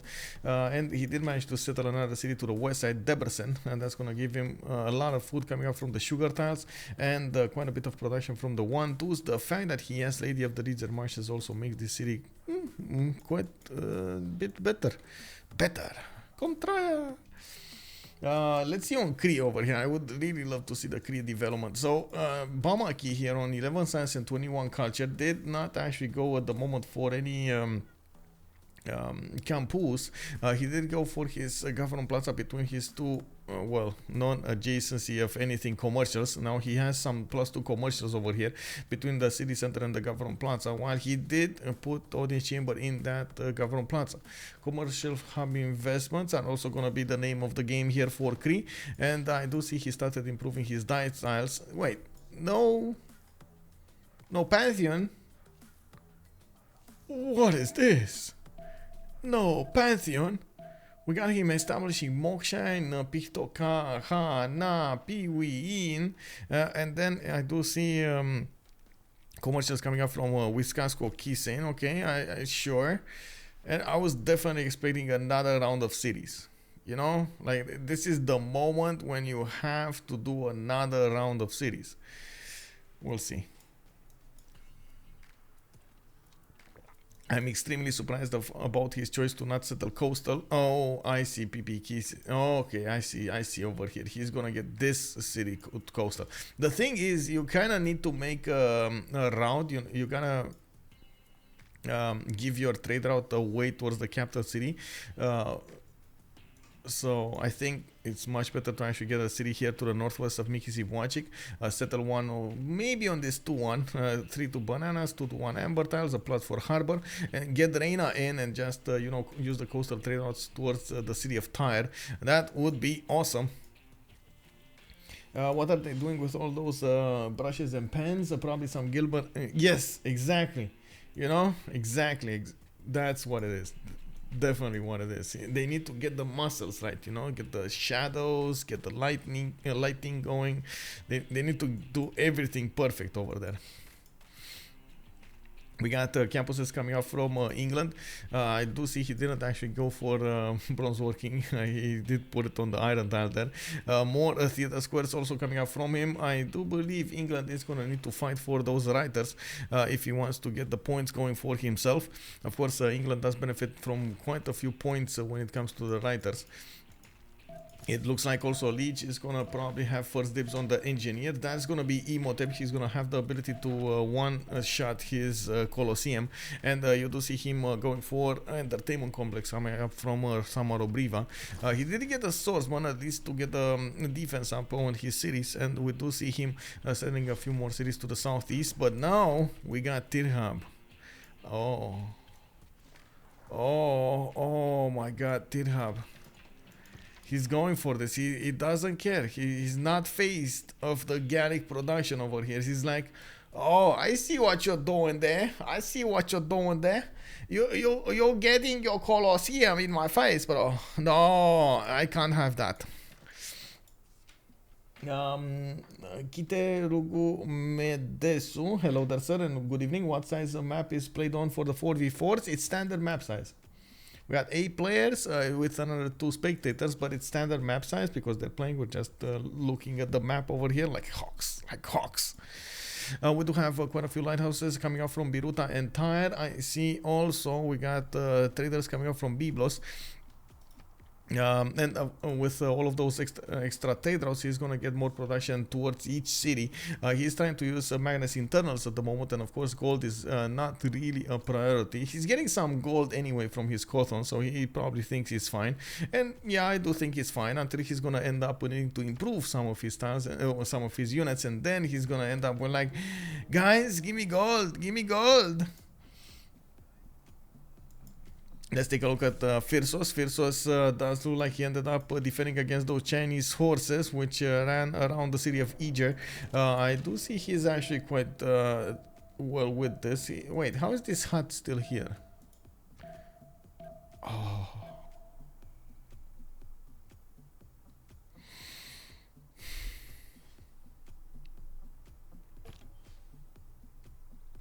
Man, what are the chances of this happening? Like, really, like, are you for? Oh my god, man! Oh, Phyrsos just saw that. No, he saw it. He's gonna need to get in there, man. This is not efficient scouting. I gotta say, not efficient scouting. And I'm at the moment confused a little bit why he built a Bamaki in the forest city, because like, okay, sure, he's gonna have a really big city center, but other than that, he's killing all of the tiles that he would have bonuses on, and I'm like, ooh, Pikachu face. We got Victor also establishing in Eger, more horses in production, and we got archers coming up from CivFR, and there we go, more horses coming up from the capital city. I still don't see him actually choosing or leaving Singapore, which might be on his plans, but not now. And it does look like from the southeast, Romrom is going to be incentivized to get more economy up rather than anything else. We do have him selling a city on the east side, Newcastle upon Tyne. Did he just settle on the face of England, and Gabzou cannot do anything about it? Oh, Phyrsos. Okay, I see how it is. Phyrsos over here making us think he's gonna go against China, and then leaving a CAD. I do see Phoenicia over here would definitely need to make a choice. Either take out the units of a CAD or take out Bibrax, and by the looks of it, he is at the moment not choosing anything.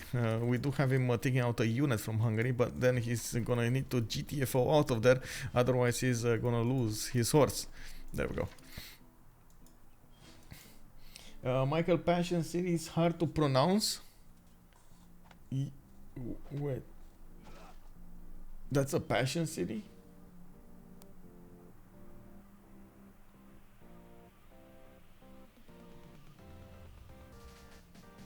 Okay. Yeah, maybe it's a Passion City. I don't know.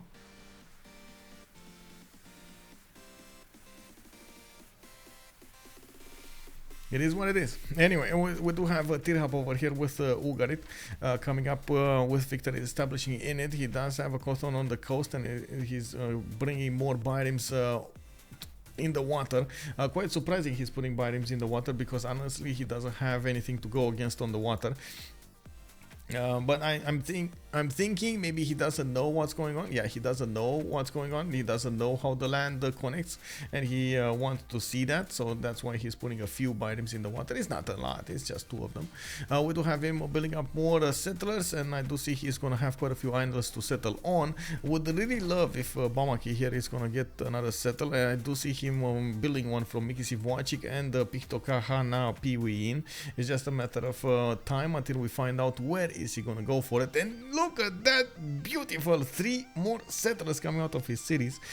He did put down a +2 campus over here from Wiskayo Kisein.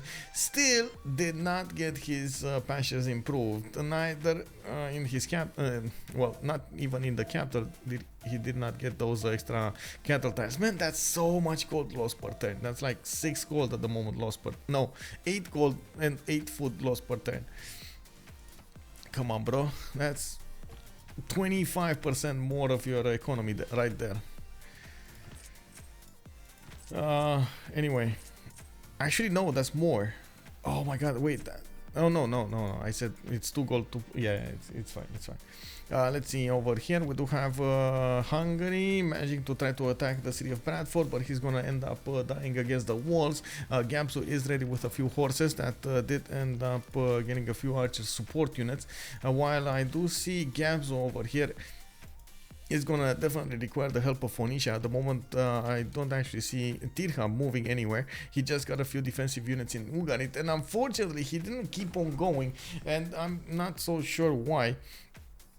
Looking at what's going on here, the Cawthon, sure, it's gonna get built. He could definitely chop it if he wants to, or chop more units. Maybe he wasn't that sure. Oh, I see.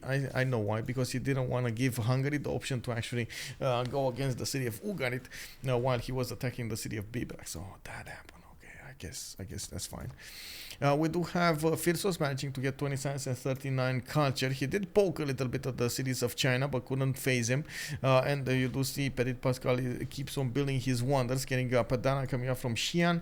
We do have another commercial coming up from Beijing. He did build his full theater square here and is plugging in the Pingala in the city of Beijing now that he's done chopping. Looking at how many points is he getting, China is on 4 great general points a turn. We do have 4 great writer points a turn, and of course I do believe these are without the double. He's gonna need to get Pingala double established there and get as many points as he possibly can get. Looking at Romrom, he is on 20 science and 44 culture, very close to the Chinese coast here. There is at least one city that he could attack with frigates, and of course take it over with a unit, a horse or something like that. While I do see Ptitpascal is pressured from the north. Phyrsos is gonna give him a run for his money. Shenyang is gonna get the pyramids here. The big problem is Ptitpascal keeps on putting city to the north, and I do believe Singapore needs to be levied just so he can reposition the units to the south over here, get a few swordsmen, and then move them towards the south, so he can get the second wave of levies going against Shenyang, you know? Big brain. And we do need to see how prepared Phyrsos is going to be in the next one. We do have CivFR coming up with more horses. I do see Phyrsos' line of offensive units is coming to a halt at the city borders of Shenyang. He cannot pass through that river, and from what I can see, he's trying to get an encampment down right in the face of Shenyang. Interesting position over here. Unfortunately, whenever you put encampments next to volcanoes, they do tend to explode and take out your city walls, not to mention that encampment, so you gotta be careful with the timing on them. We do have 6 cities coming up from England, 5 cities coming up from Sweden. Sweden also is putting pyramids from Uppsala, and I do see he has an option to actually chop that out.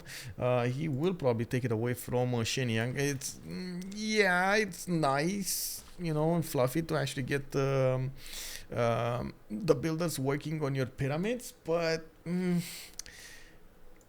man, chops, bro, chops. It looks like, of course, the Czech was much better prepared this time. He's gonna 3-turn it from the city of Uppsala, might even get it in 2 turns if he chops it out. He's gonna get a free builder. All of his builders from then on will get an extra charge, and I do see he's also putting down this should be Apadana for the city of Stockholm. Both nations, both Qin-Shi and Sweden, are going to need to fight for these extra slots. Most of the time you're going to need these extra slots for the later on music, but you can use them in the meantime for some books. Unfortunately, sometimes you end up in a situation in which you have a lot more books than you can handle, and not enough slots for your music. Lord Dr. Cat, good evening, sir, and welcome. Hungarian, wait, I mean, you also succeed more or less to pronounce the names of the cities. Hungarian is pretty hard, it seems. Yeah. TVMT is playing very good. I did accept to play that good. Alright. They may be playing well, but I don't like their position. Yeah, it is a tough position to be in. I gotta say that. Also, Ave Machiavelli. Hello there, sir. Good evening. You can swap to see what wonder is being built. Oh, Apadana. But that's a good one though. Let me see. Where is the 2D? Oh my God. Swap to 2D. Strategic view, right? You're talking about strategic view. My eyes. Oh my god, this is painful. Okay, this one, right? Apadana. Okay, yeah. Yeah, I see it. I see it now. I see it now. Thank you. But it's like, oh my god, that burns my eyes. I don't know, man. I understand when people like that graphics. I just don't like. You know the moment when your brain is crashed over here, but not in a good way. That's basically. Oh, I know how to compare it. You know when you scratch a table with your fingernail, and you hear like. That's exactly the strategic view for my brain. Keith Popper, hello there, sir, and good evening. I'm from Hungary, and it was very good pronunciation for the CivFR. Never heard from someone not from Hungary. Oh, thank you, sir. That's why we might be neighbors, man. That's why we're neighbors, bro. You know. When you need to outclick your opponent, you play in 2D. There's no other way. And see, wait, I9, bro. There is a way. I9 yourself. You gotta get the I9. Also, Voltaire is saying that she really loves to look at the strategic view, not for playing, just for looking. Okay, like I was saying, you know that sometimes you like it, sometimes you don't. It is what it is. I'm one of those people that just doesn't like that graphics. I think you know what it reminds me. I saw a game being played out quite a bit. Let's start. No, don't starve together or something like that. Have you tried to play that? What is that? Don't starve. Yeah, don't starve together. That one. That it reminds me of that kind of graphics.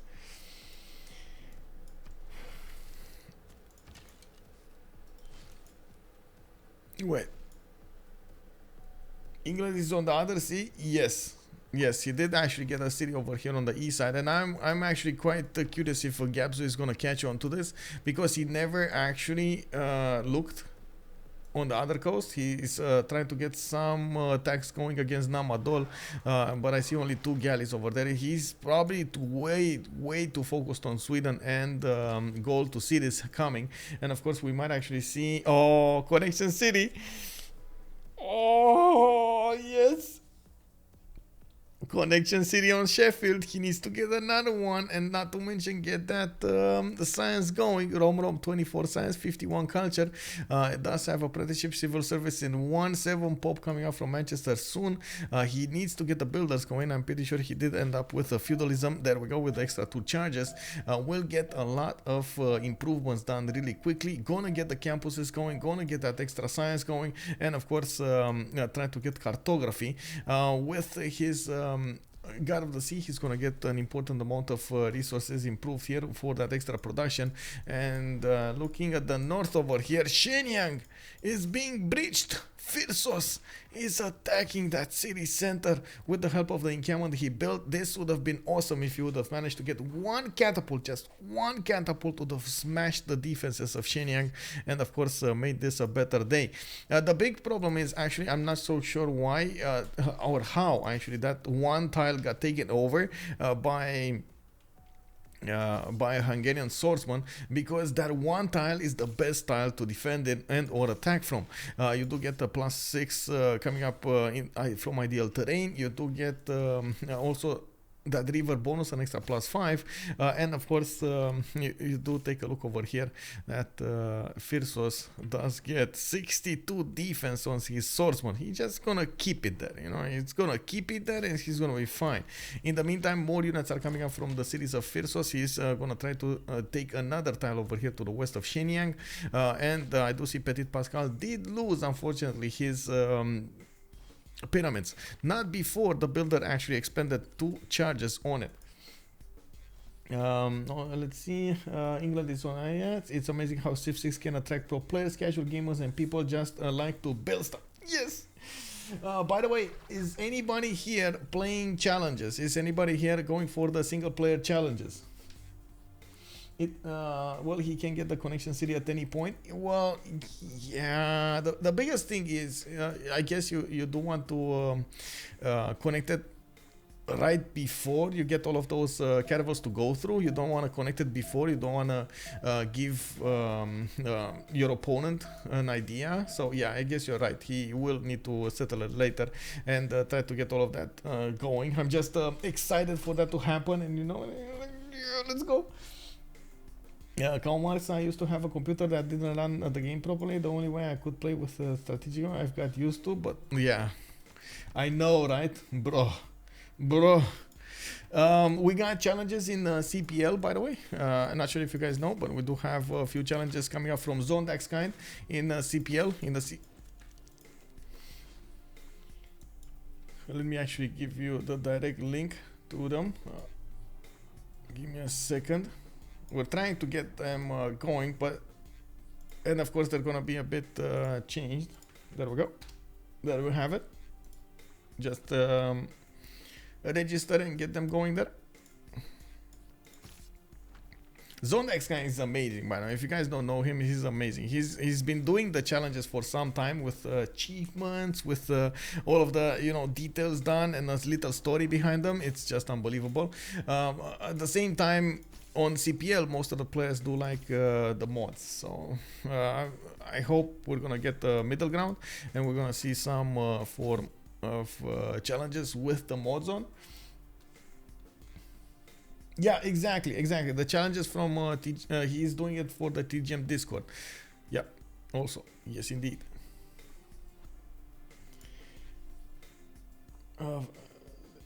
We do have actually China managing to get back that tile. I think Phyrsos did want to go and attack Xi'an. The thing is, I don't think he's actually going to take out the city. It's quite powerful. The city does have a horse inside of it, which does put it more garrison defense strength. And of course, we do see more archers coming up to fight. Now, Ptitpascal is trying to get the stirrups going, is trying to take out the units of Hungary. And of course, we do need to see how Phyrsos is going to get a move on, get his groove on. First of all, he's gonna get his men-at-arms. I do see him going for the military tactics, and at the same time I do see him dealing quite a bit of damage against the Chinese units. Bam! Another swordsman going down. Shenyang is getting pushed here, but that's actually a very hard tile to push from. We do need to see catapults coming up from Egypt to push the city of Shenyang to take down that garrison health fast enough. It's not enough to take down the units around it. You gotta get the garrison down. And of course, Xi'an over here is alive. That also takes away a lot from the Chinese production, which is, I think, at the moment Hungary's goal. He wants to do as much damage and pillage as possible, so he unbalances Ptitpascal. Might lose a golden age here, might will definitely lose quite a few of these wonders, and of course Sweden is going to get them. I think we do have the goals finishing up a Colosseum. Is going for Statue of Zeus as well, coming up from Sambaro Briva. At the moment, I still see Phoenicia not actually doing the work over here to take out the cat yet. They're trying to pressure it, but the cat does have walls up, and of course, the moment I don't see Phoenicia bringing a catapult to the table, it's gonna take a while to chew through the defenses of a cat, if ever, with the horses. Haven't played any yet, but they look really awesome. I know, right? It's so good, bro. That man is doing the tactics, he's doing the legwork. It's just amazing. I hope we have more of him in the communities. Please multiply Zondestang. Yeah, definitely. More of him. Let's see. Can you imagine the volcano? Which one? This one? Oh, wait. I think every turn we actually need to take a look here. Oh my god. Can you imagine if the volcano explodes? And yeah, I can. But it didn't. And this is an active volcano, by the way, right? It's Mount Pektu. Yeah, Mount Pektu over here doing God's work. Man, I really need to change my mouse. A cat walls classic CS, yeah. He knew it's under attack, lost his units, and we do have a re-levy coming up from Phyrsos. Of course, I do have to point out Hungary getting a cat does allow him to push through, or do actually full damage with his melee units against an opponent's city walls. So I guess at the moment Ptitpascal is not that interested in building any walls because of that. Looking at the Great People screen, we do have Eleanor, England on 4.6 Great Writers. China is on 9. And we do have Sweden on 4.6 as well as Hungary on 1. That means Eleanor over here would need to do quite a few projects if he wants his stats up. I do see Lege already on 41 science and 66 culture. We got Gabzou on 39 and 74, Ptitpascal on 35 and 61, Bamaki 27.45, but look at Chuck go 51.68. Still in a pen by 5 cities. He definitely will get a few more to the west side, and it looks like Romrom is gonna try to help him scout that out. He does have a good city on the tobacco tile to the northwest, trying to get more campuses going, and he did manage to finish that pyramids earlier. Turning a settler from the city of Stockholm. That is a 37.1 production city. Very nice, very nice. Oh man. Oh, Gabzou sniffing around the coast. Settler coming on for Birmingham. We got a lot of galleys in the water from Newcastle upon Tyne, but it looks like Gabzou is gonna see this coming. He's not gonna see the other cities though on the west side, and this is, I think, a bit of a mistake here from Romrom. He's not pre-building on the west side, but he's definitely preparing to get the connection city. Definitely preparing. I would love to see a few more pre-builds coming up from him from the western side. I think he only has 3 of them, right? The one, 4 of them actually. He has 4 of them. Still not bad. Let's see who's gonna get a golden age. We got 5 more turns to go for this. Looks like Great Bath coming up from Manchester. He did put down a plus 4 campus, and Dido. Let's see, 50 out of 53 needs 3 more points. Let's take a look at Dido here. Is he getting his 3 points? Doesn't look like, does it? Let's see, tech side, divine right. Yeah, he might actually get those. Okay, he would get those. Bamaki 46.51. He needs 5 more points on Cree. 2, 4, 6, 8 cities. He did get Achtakakub over here towards Phoenicia, and that's a city with definitely Reina necessities. We do have Reina actually established to the south over here, where he is trying to get his aqueducts going and quite a bit more production with his builders. We'll see what the traders will prefer. At the moment he's still running internals. I don't see him actually getting the points though. He needs to get a boat out. I don't think he built a boat, so that's 2 points right there. That's going to be 48.51. Then he needs to get a swordsman. That's going to be 49 out of 51. So 2 more points coming up from somewhere. Can he get a plus 3 campus? No, this is a plus well, that's a double actually. Boom, boom, boom, boom, boom, boom. He could get it here in Mr. Sea Peak, but he will need to chop a few tiles to get it, and it doesn't look like it's gonna be enough time for the builder to actually get there and improve it. Oh man, the struggles. Maybe he's gonna get a series Sus or something. He needs to get the divine right. There we go. 2 points coming up from divine right. It's fine. Let's see, Gabzou 54.55. He will meet the coastline of England, and of course already one of his boats died. We do have Romrom needing to get a few more of these tiles here. He's getting his campus in the capital with a great lighthouse also on the west side, but he is going for the connection cities. I'm actually a bit surprised about the timing here of the synchronization of his attack. I would have already expected quite a few galley pre-builds, just a tiny fleet over there, maybe 8 galleys, tiny, it's tiny, man. And get them ready in a line over here to pass through the city of Sheffield, go to the east side and get in the city of Newcastle upon Tyne. Boom, upgrade them into caravels, and then boom, take out the cities of England. But at the moment I don't see this happening.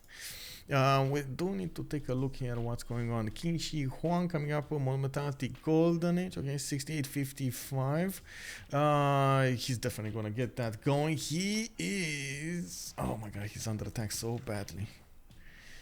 He's Uh-oh, wait, Ptitpascal, you put an archer. There's an archer in your city, bro. I don't know if you know this, but there's an archer in your city.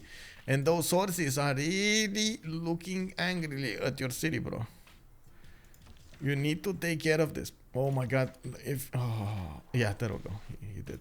I don't know why Phyrsos did wait so long to actually push that city, but I guess he's still gonna attack it with quite a few points of power. I see pikemen coming up from Eger and CivFR is gonna get one also. I don't see a new line of units coming up on the front line, and most of the units that were on the front line did, well, die or are still fighting. It's a bit of a problem. They're quite weak. It doesn't look like the city of Shenyang will fall though. If he would have attacked it without the horse, I think 100% it would have fallen. Anyway, Chuck over here would need 2 more points on Sweden. We do have him on 5. Oh, Queen's Bibliothèque is going to come online. That's going to be a +4, easy peasy. Phyrsos 5750. He's going to get his. Lege 58 and 59. He just needs 1 more point, but it's fine. He did manage to get Statue of Zeus, and he does have quite a few units now defending his side on the south side.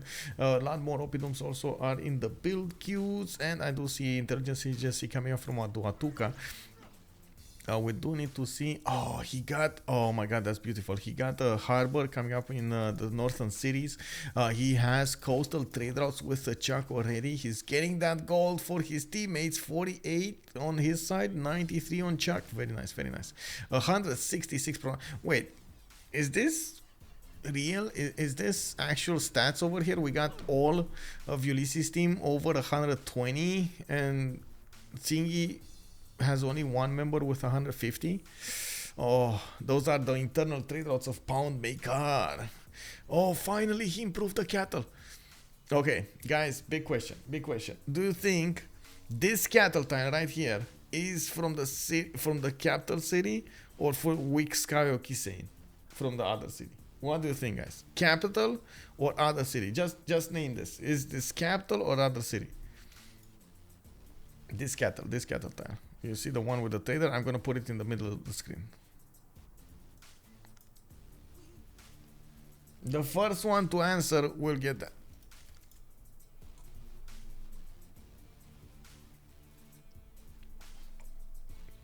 Not capital, right? I think so. It is from the capital. Yes.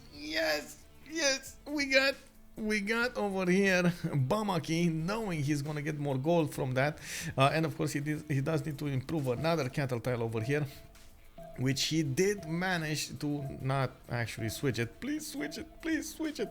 That's gold, bro. Gold and food. The thing is, the traders actually don't give you the full readout of the gold, unfortunately, whenever you send them, but you do receive the gold anyway. It's, well, it is kind of a mess. Oh, finally, he's getting it. We got Romrom 64 science, 3 turns from cartography. He's gonna get his mercenaries. He's 1 turn away from settling that connection city. Got a free trader unit in Sheffield, and at the moment he does have quite a big fleet over here on the eastern coast. Looking at the tech side, we got Gabzou barely 3 turns away from Butters, without that many ships in the build queues, and he might be taken out from the game with a very, very big attack coming from Romrom. We do need to take a look at Romrom. Also in the Great Admiral screen, he did manage to get 13 Great Admiral points at 10. Phoenicia is on 10. We got Eleanor, England on 8. When we take a look at the previously recruited, we do see Himerius did get recruited by Victoria. We got Rahendra Kola on Eleanor, Zengi on Dido,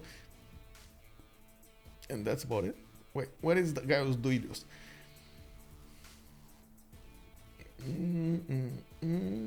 Phoenicia, Gaius Duilius, maybe anywhere? No, Gaius Duilius on England. Okay, so he has the fleet and he has Himerius. Okay, that's fine. Where are they? Hanu the Navigator, and he has Hanu the Navigator. That's an extra mini unit over here. Okay, he's getting everything here on the east side. Okay, slowly. I would really love, like, this is usually one of the moments you just want to spend 2 or 3 turns from multiple cities getting those galleys pre-built. Like, you probably wanted them anyway from your city centers. So you just get 4-8, easy peasy, move them to the front line, and that's it. The biggest thing is on the galleys, when you're talking about galleys versus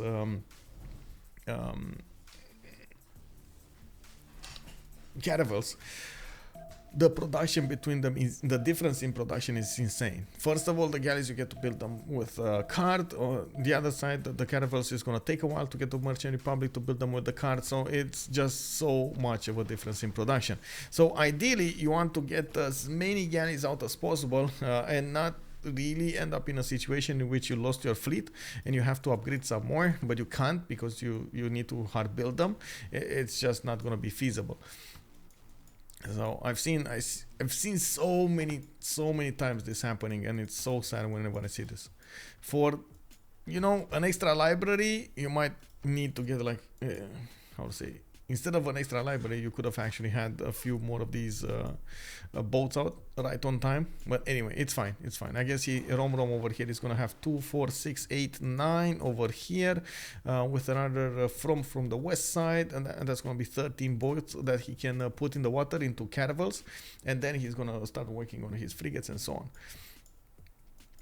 We do see Phyrsos did manage to end up upgrading at least one man-at-arms, which is going to pressure Phoenicia. Phoenicia cannot move from the defense of the city of Hungary, while I do see Lege over here is also getting his own man-at-arms. He is, well, dealing a significant amount of damage here, even against that encampment. I'm actually curious why he's not poking it properly. The man-at-arms should be able to two-shot it quite quickly. We'll see what that will end up on.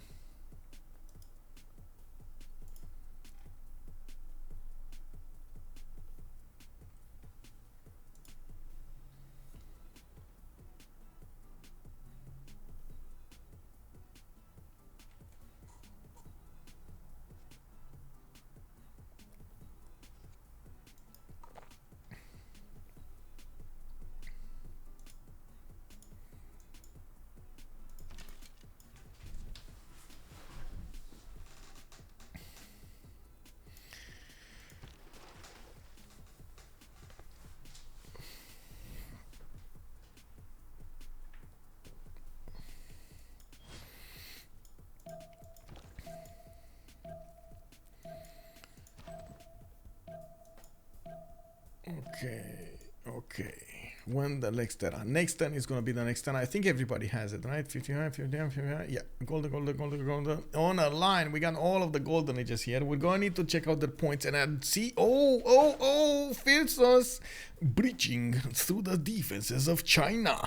Shenyang did fall to the concentrated power of multiple catapults. We do have over here Victor establishing in that city center. We do have, oh my god, Hungarian pikemen showing up on the offense, which, well, that one will die. It does look like knights are coming up from Xiang, and of course Ptitpascal is going to need to get quite a few units out. But there's a problem. He has been relying on his chops for quite some time now. That's usually how China actually works. Doesn't have a lot of production until it actually gets, like, you know, industrial zones and stuff like that. So unfortunately, if you take a look over here in the yield tab, he's on 82 production versus Phyrsos is 139. Yes, he will need to hard build quite a few units here, and this is going to take a while. You do see 1, 2, 3, 4 of these knights in production, and of course the knights are not really the correct unit to defend against the pikemen, but that's the one that he had in the tech side. Ptitpascal does have 35 science and 69 culture. Looks like Gabzou did explode in the science tree. He's going for a free inquiry, and boom! Oh my god, 129 science a turn, 64 culture. We do have him on 70 gold a turn. And the production is the only weakness here, 116, which is going to be a problem because Romrom does have 160 and has a lot of pre-builds to work with at the beginning. Even if Gabzou is going to discover cartography, which he is going to be forced to do so quite quickly, he's going to end up with a big issue. Romrom is going to be on him with a lot of caravels, and Gabzou is just not going to have the time to pre-build or build them, hard build them himself. We do have him with exploration coming up in 3, so that's actually a good point on him. He's gonna get the press gangs card, and it's gonna be much easier to build the ships, the caravels. Not a lot, like it's still not gonna one turn them, but it's gonna be much easier. Tithub did go for a free inquiry this time. We do see him benefiting from 39 cents and 36 culture, and saying that, I'm thinking like, why is he not on 100? You know, like I'm okay, I guess it's a lot of cities and he didn't have time to improve them or something.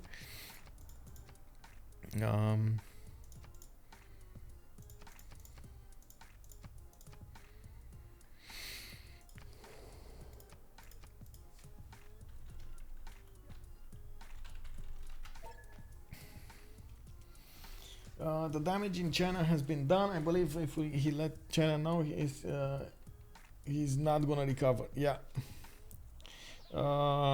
Me citrus.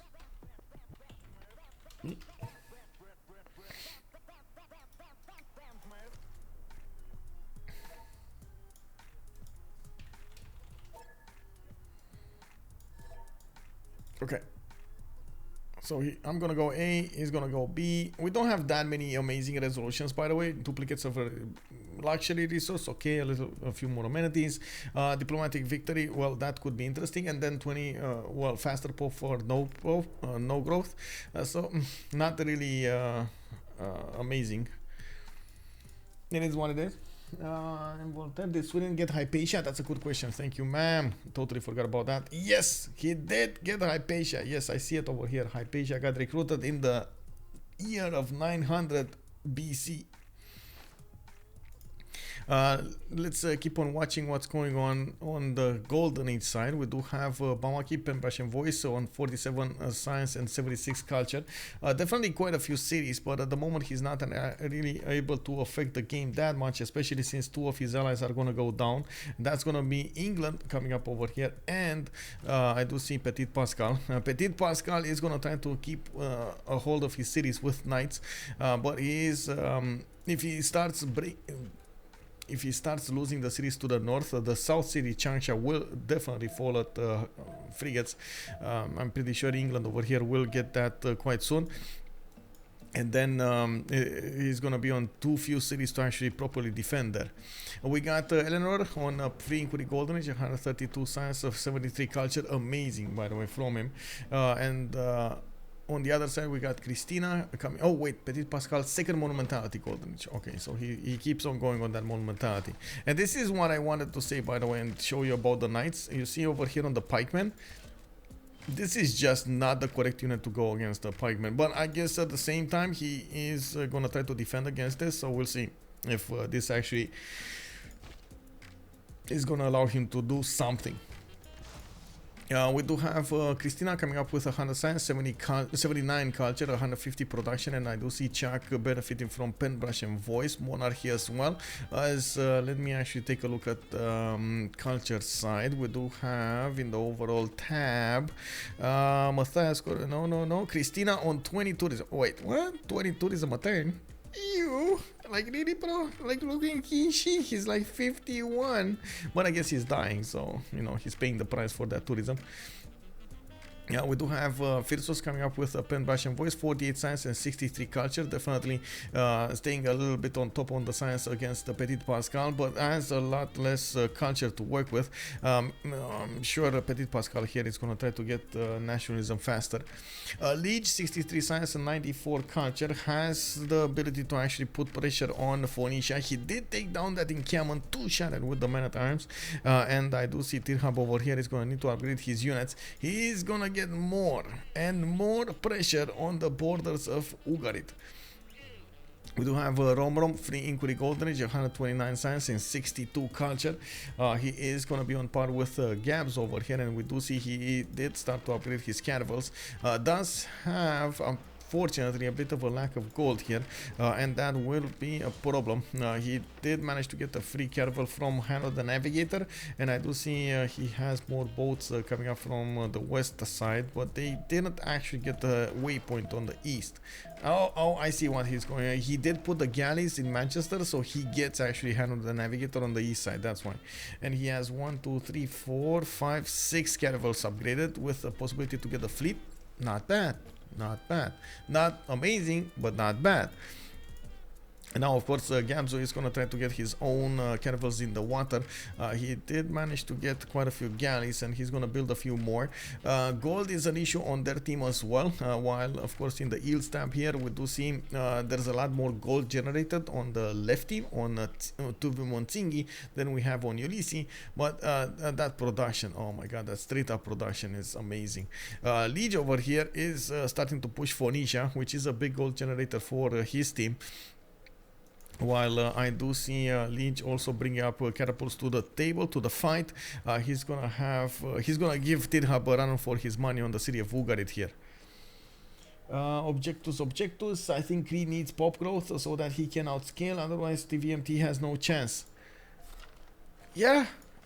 And finally, he did get the extra. Oh my god, he didn't switch the pasture. Please switch the pasture. Please switch the pasture. That's so much food right there. That's an extra food for each of his traders, and not to mention the gold. But right now it adds up to be so much food. 1, 2, 3, 4, 5, 6, 7, 8 traders coming up from Cree. It's amazing. 8 traders. More settlers coming out, but he's not hitting that 10th population in his city centers. It's gonna be a while until he hits that, and of course it's gonna take a while until he actually gets that to work. Oh, give me a second here. I didn't want to save something and I totally forgot. Logo. There we go.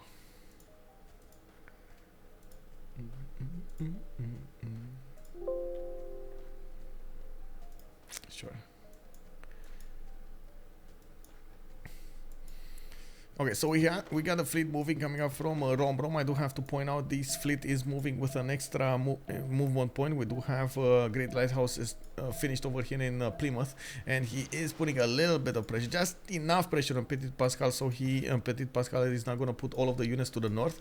Well, of course, Hungary is going to get more pressure on him. A lot of crossbows are coming out here, and they're going to chew through the defenses of China rather quickly. We do have Phyrsos with also pikemen dealing so much damage. Actually, that's a lot of damage coming up from those pikemen.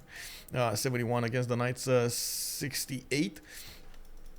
Unfortunately, the position over here, it does pose a few issues. Phyrsos is gonna need to use the pikemen in front, use the man-at-arms in front, and then walk with the crossbows behind all of them, so he can deal enough damage against the units of China to quickly take them out. You need to be careful when you go on the offense to not allow your opponent to get promotions on his units. Okay, let's see the moves. We got the moves like Jagger. We got England, Gabzou coming up with the caravels, but wait, he does not have an admiral? Where the admiral? Oh, there is an admiral here, Rahendra Kola. Okay, sure. I mean, that's a Renaissance unit. Yeah, admiral, it's good. Still.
shift enter coming up from Gabzou. He just got a line of defense over here against his opponent.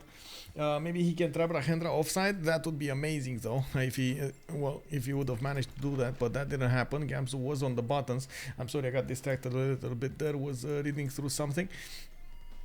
Let me actually switch over here.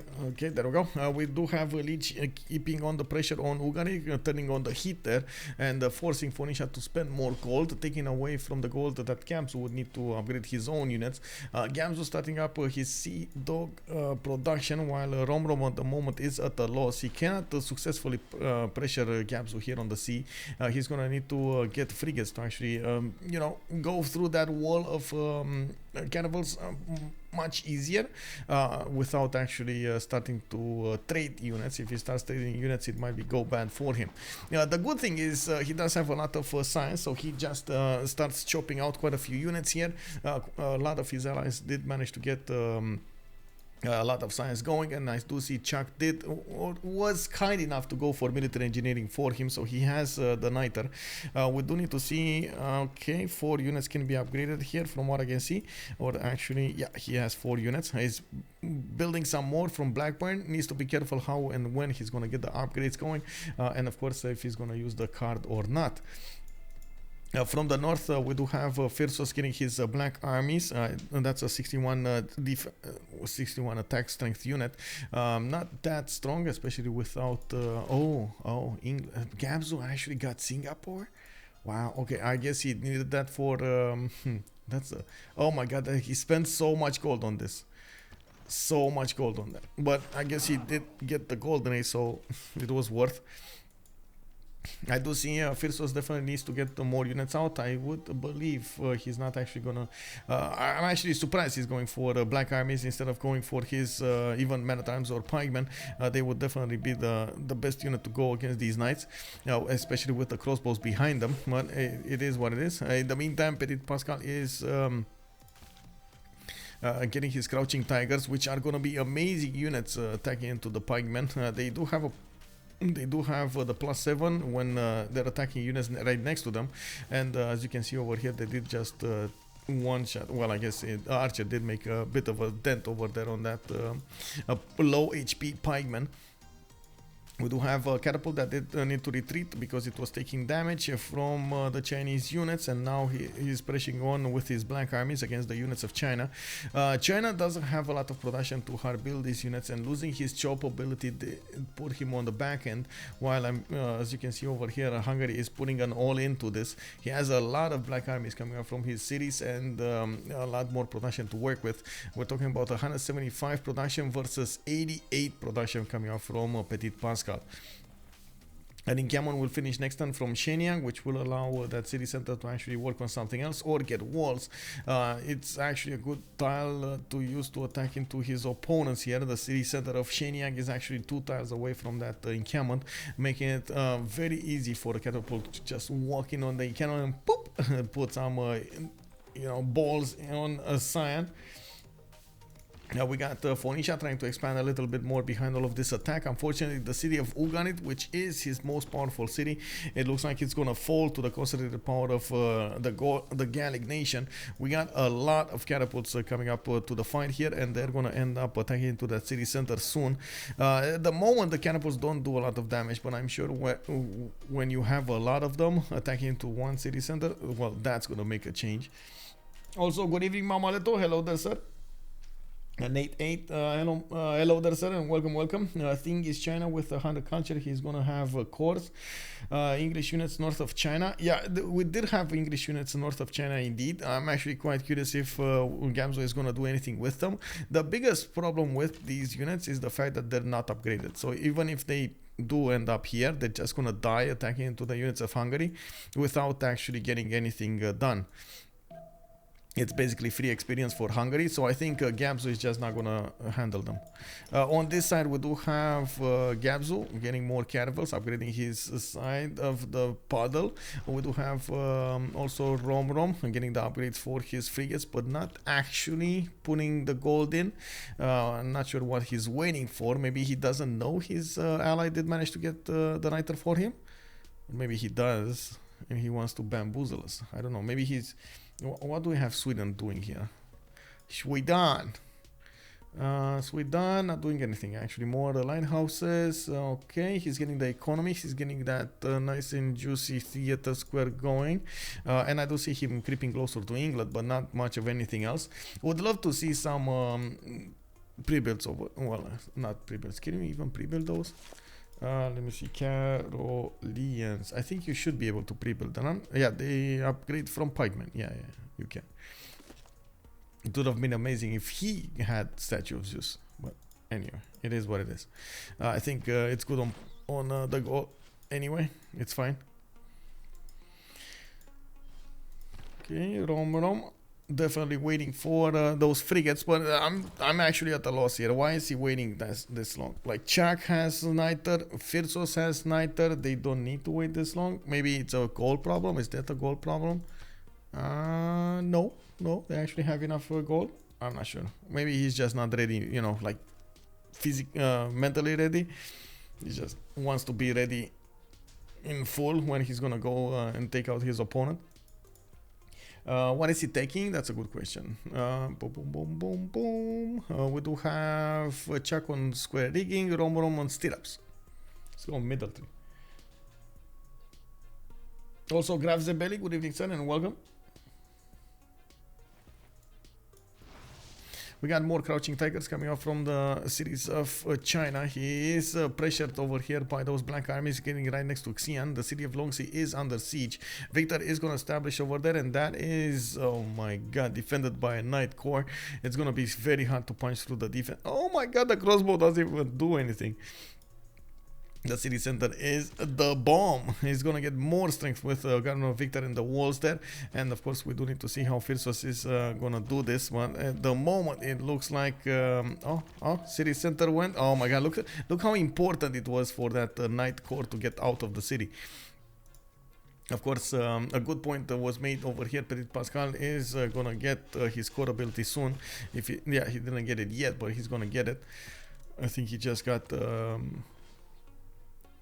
the core with his general.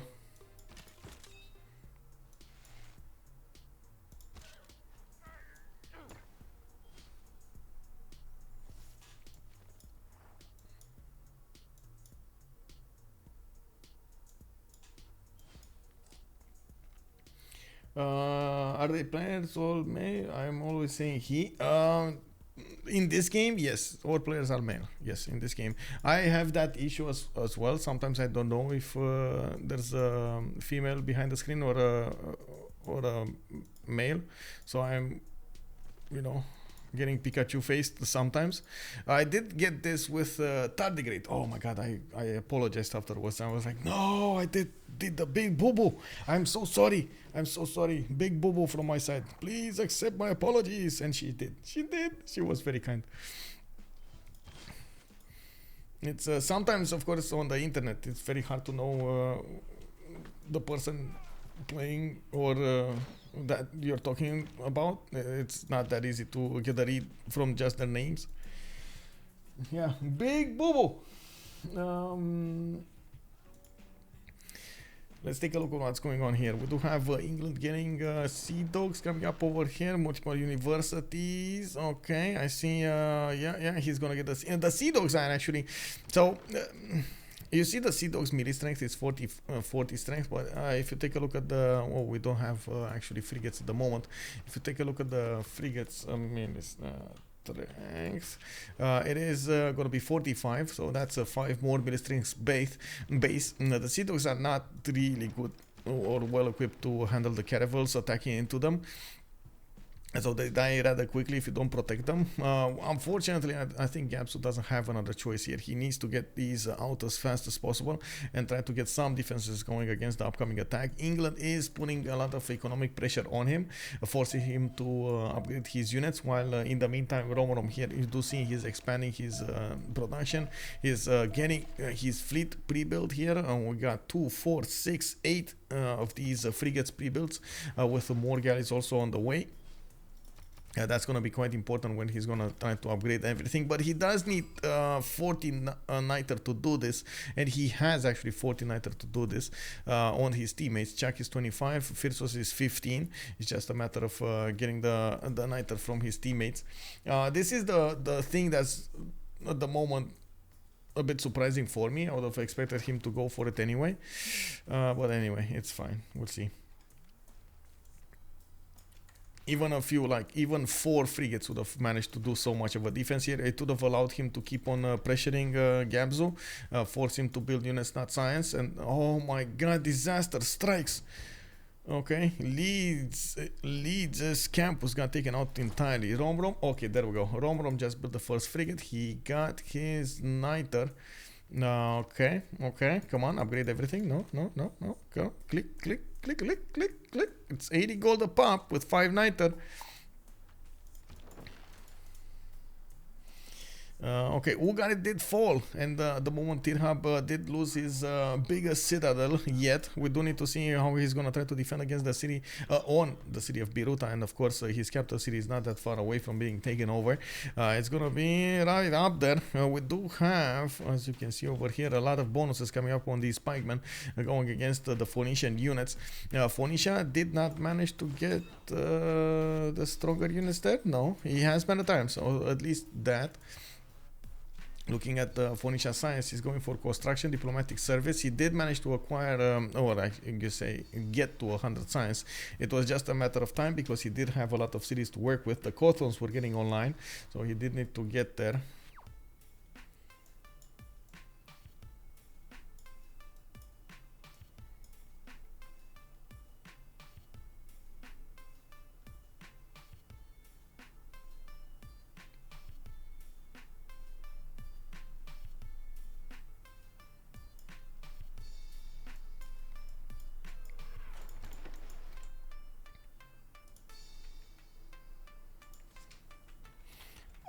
Hype!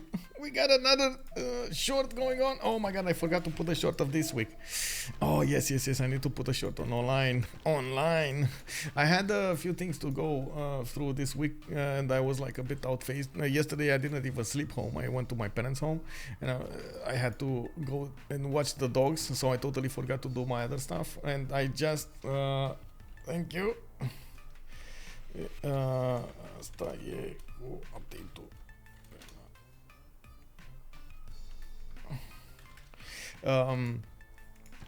Yeah, anyway, I'm gonna need to catch up in the next days. They're gonna gang Eleanor. Yeah, it looks like we're gonna have quite a few units coming up from Sweden. We're probably gonna see over here courses coming up from Czech. I don't think actually they're gonna be that successful against Benetimes, but the good thing is he doesn't have a lot of units to go against. I'm actually quite surprised Czech here did not go for his Caroleans. The land wouldn't have been that easy to go through, but when he would have gone to the English cities, it would have been amazing. That's so much strength coming up from those units. We do have the frigates coming up around with 7 movement points. In 2 turns he's gonna start smacking down the English caravels, and slowly but surely he's gonna breach through the defenses. We do have the Gauls coming up right next to the Phoenician army, and he is on the road towards the city of Tyre. Lege does have a spy in that city, and by the looks of it, one is awaiting an assignment, the other one is working on listening post, while we do have him upgrading, promoting his units behind all of this. I do want to take a look here. Hungary does look to breach the defenses of China with all of those black armies arriving on the scene, and not to mention the upgraded crossbows dealing more and more damage. He's slowly taking down the cities of China, but it's too slow. He would definitely need trebuchets or even bombards to chew through those defenses faster, and that's exactly what Phyrsos is doing here. He's gonna get the trebuchets from his cities. Buna, CivFR, CivFR, and then Eger over here. Okay, I'm sorry. It took a while to pronounce that. Sometimes, you know, it works, sometimes it doesn't.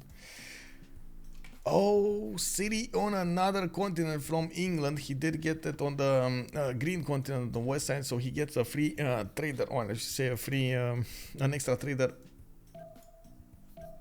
to use here. Amazing, very nice, very nice.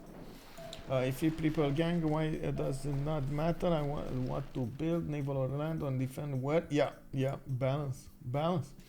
General question: these competitive games don't use any of the new frontier modes, do they? Why is that? Balance issues? Yeah. Oh, that's a hard one to talk about. It's I personally love them. I love those modes. Like especially like the corporations ones. I feel like it's amazing, and I think that could have been implemented relatively easy and fast. It's just for some reason the players just didn't want to handle that. Or not only the players, the BBG team didn't want to handle that. The other one with the secret societies, well, that's a lot to chew on. That's a lot of balancing to be done, and that's I understand. That one is a problem.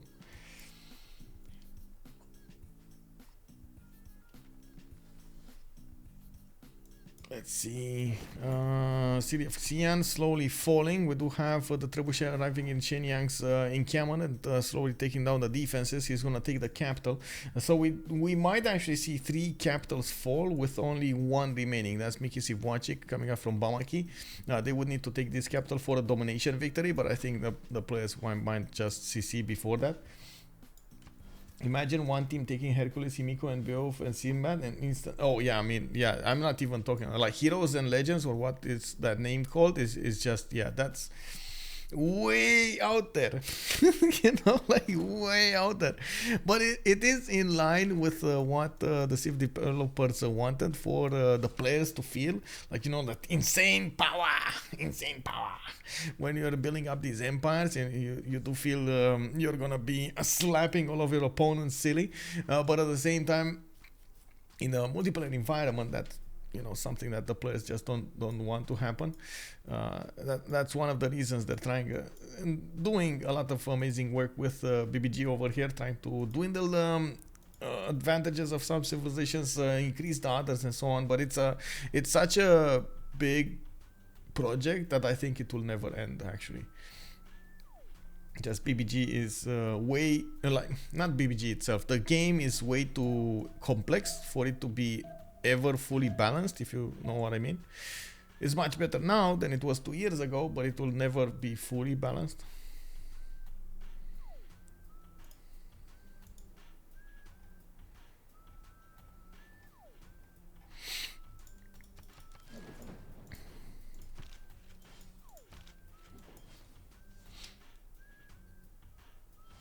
Yeah. Tony, I guess I could change the heroes like everything else is changed with BBG. Yeah, for sure. The second one, I think it's possible. The heroes one very difficult. Yeah. Man, corporations, bro. Corporations would be amazing. I would really love to see corporations in the game. Those ones that give you, like when you get multiple amenities of one kind, you get like one that is gonna be amazing or something like that, or multiple that was gonna be amazing. T-tiles, with a lot of production. Yes. I do also notice Chuck, by the way, just ran away with the game here. We got him on 168 science, 139 culture. He shouldn't be that far. Oh my god, he's going into sterilization. I thought he would actually go for something else, but no, he's going into sterilization. Initially, when I saw all of these courses, I thought he's going to go for cavalries, to say them the full name. But then I do see he did manage to get 2, 4, 6 of them, and this is going to be the pain squad. 2, 4, yeah, going to pillage the cities of England, get away those yields from him. In the meantime, Romrom is pushing in with the Victorian boats against the Eleanor boats, and oh my god, he actually has so much damage on him, especially on the promoted boats. With the frigates, he's gonna start doing damage, and I'm pretty sure he's gonna wait to do the full damage here. While yes, the Sea Dogs will shoot back. They're not as strong as the frigates when it comes to the offense, as well as the defense. So that's all in all quite a bit of a problem. You need to work with a lot of numbers here, and of course the Sea Dogs do have the ability to snatch, like convert a military unit of your opponent into your side, just like the Mongolian horde has about horses. The same can be done, can be said about the Sea Dogs, taking away his opposing naval units. Unbalanced, yes, super fun, absolutely, yes, exactly, right. It's super fun. That's what they wanted. That's what they got. Super fun to play those modes. Oh, and there we have it. 3 frigates taking out, or almost taking out one of the English caravels. Wait, Abu doing work over there, giving the heals to England. Of course, Romrom did manage to breach through one of the defenses, and if you take a look here, he's definitely, oh my god, gonna breach through the next ones. We do have the Pain Squad coming up from the north, getting into the mine line, and Gabzou is gonna feel the pressure from the north as well as from the seas to the south. I'm actually extremely, oh, there we go, Gaul is pressuring him from the east as well. I wanted to say I'm extremely surprised that the Gaul did not actually want to go for his cities, for the English cities, and opted to go for Phoenicia, but I guess he did have enough production to go for both at the same time. Now we do see Gallic musketmen coming up on the offense here, and Gaul is gonna get quite a bit of damage on his opponent. Against his opponent with bombards attacking into the city centers. We do have multiple crossbows dealing the damage before the front units get in there, and of course the bombard will start shooting the walls as soon as it actually gets into sight. The city, the capital city of China, has been taken over. Phyrsos did manage to punch through the defenses. Longxi over here is losing all of his surrounding units, and then we do have the trebuchets arriving on the scene. This is gonna go faster and faster. The trebuchets do have a lot of damage to deal against the city defenses of Longxi, and you do see him getting them quite close over there. It feels like it has been over a while, to be honest, with the positions. The Lune 75, it was a hard game to play. It was a hard game to play. I gotta give you that. Yeah, quite a hard game to play.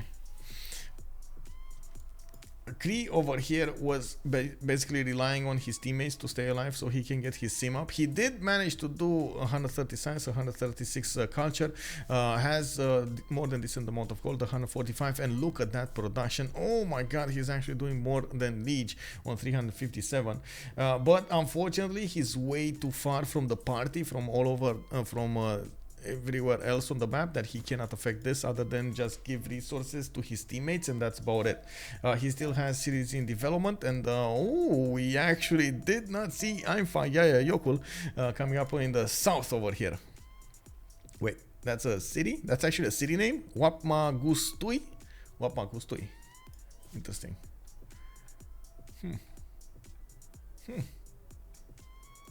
Interesting.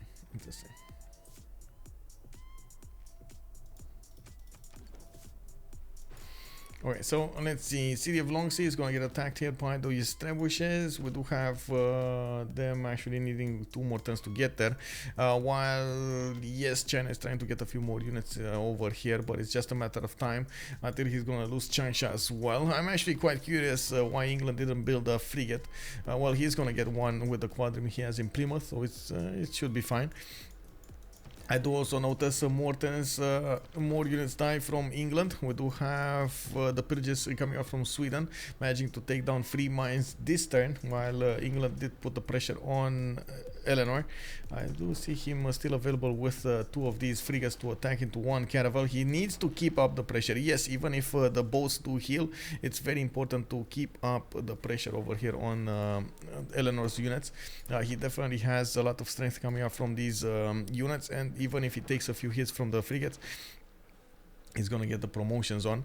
On the east side, we do have pike shots coming up from the Gauls. You do see these 89 strength units tearing down the Phoenician defenses, the knights, while they do significant damage against the crossbows. Usually the pike shots, or I should say the anti-cav units, don't actually do that well against the crossbows, but these pike shots are so strong because of all of the bonuses on them. The pike shots, the crossbows just don't deal enough damage. 55 against that pike shot, 67. This is a 74. Yeah, that's a lot of damage. I'm actually quite curious if the bombards are gonna get there sooner, because I see he might be eyeballing the city of Tyre rather than the city of Biruta. Or what is it? Is it Biruta? I don't know what city center this is. Biruta, yeah, Biruta. Okay, yeah, nailed it. Escaped settler from China. Oh yeah, he's going. He's going. But I mean, to be fair, he can't go that far. You need to get over here somewhere. Oh, and Longseat did fall, considering the power of two trebuchets with, of course, all of the black armies and everything. I think actually the city of Akkad is still alive, right? So Phyrsos does benefit from it. Yeah, there we go. So those pikemen did do full damage against the walls. Very important. 2 more cities remain, and of course there's a lot of army to work with, especially with the trebuchets attacking into the city centers. They can chew really quickly through those through that defense. More of them on the way, and that's just gonna be an army that will probably go towards Cree right afterwards. Cree is gonna be on the defensive side soon. We got 6 more turns for the medieval era to finish, to go into the Renaissance era. And taking a look at the bonus points over here, we got Tithub. Wait a second. Dark Age, looks like Bamaki, Normal Age, Gabzou, Dark. Ptitpascal might end up with a golden. Oh my god, even if he's losing his series, he's still gonna get a golden. Good for him, man. Good for him. We got Chuck 85-86, Phyrsos 74-86, Lege 70. Oh well, Dark Age everywhere. Okay, I guess it is what it is.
All getting that and winning the game. Well, I gotta say, Basiste, by the way, good evening, sir. Bonsoir, and welcome. I gotta say, most of the time you do have the first and the second golden a must-have, but then on the third one, most players actually want to go for a dark so they can get a heroic in the fourth.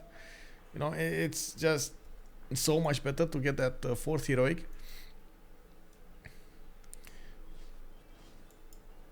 Let's see, English fleet. Yeah, there we go. Breach the defenses of England. Now all of these sea dogs don't have boats in front of them, so they're gonna start to eat a lot of damage coming up from those caravels. You do see 2 of them died there, but they did manage to take out one of the caravels and cover 2 of the caravels of England. This is a problem, and this is where it starts ending up to be an issue. Romrom does need to put new boats in the water, and it doesn't look like he's prepared to do so.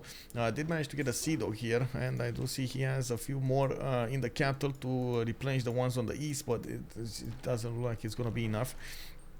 The sea dogs of Gabzou are doing quite a bit of damage.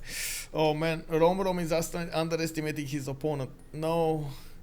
So whenever you end up with trades, you got one thing that is most important: the resupply line, the resupply chain between your cities and of course the front line needs to be full of units. Otherwise you're gonna probably lose the front line units if you're not really careful. And I think what Romrom should do over here is stop taking units with caravels, because you lose the movement on them, and you don't get to promote or move them out of danger's way when they get hit.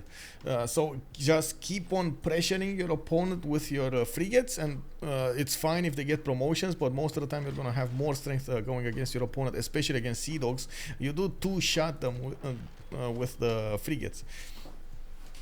And we'll see what he's gonna do here. How is this gonna play out? Definitely, Romrom needs to be careful about his moves. He shouldn't be underestimating his opponent at this point, because Gabzou here still can put a lot of caravels in the water with spread scanks card, and you do see 3 of them are in the build queues right now.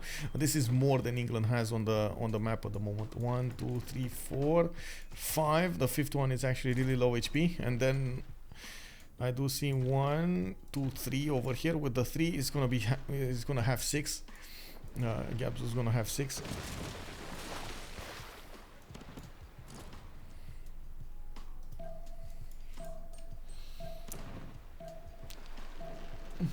Shame on Ulysse for trying to shorten the stream by ending the game quickly.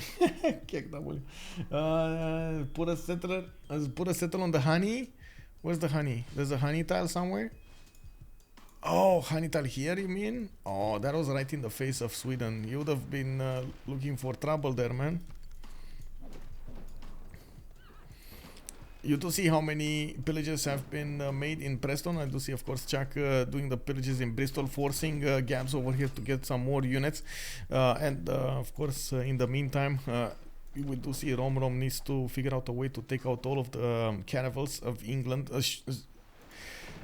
without losing any more boats. This is the key. He underestimated a little bit these sea dogs. That ends here. Romrom needs to figure out exactly how he's gonna put the pressure on his opponent and get those damage points without losing anything.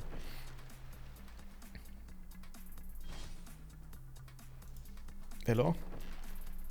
Sea dog? Is a very damaged sea dog. Maybe take it out. No?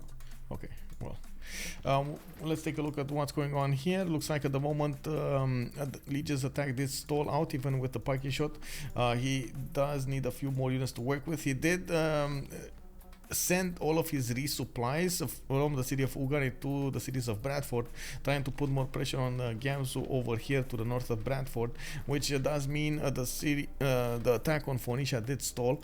Unfortunately, that also gives Tithub over here the ability to get more units out, and it will make it harder and harder for Lege to push through.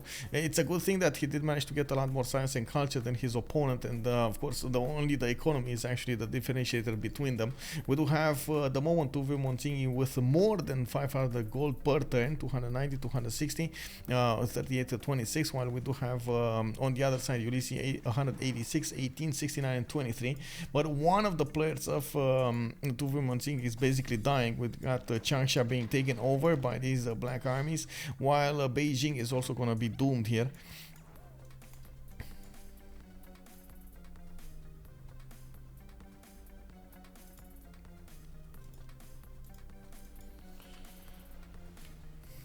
So it kind of looks like Ulysse has this in the bag. Oh wait, oh I see.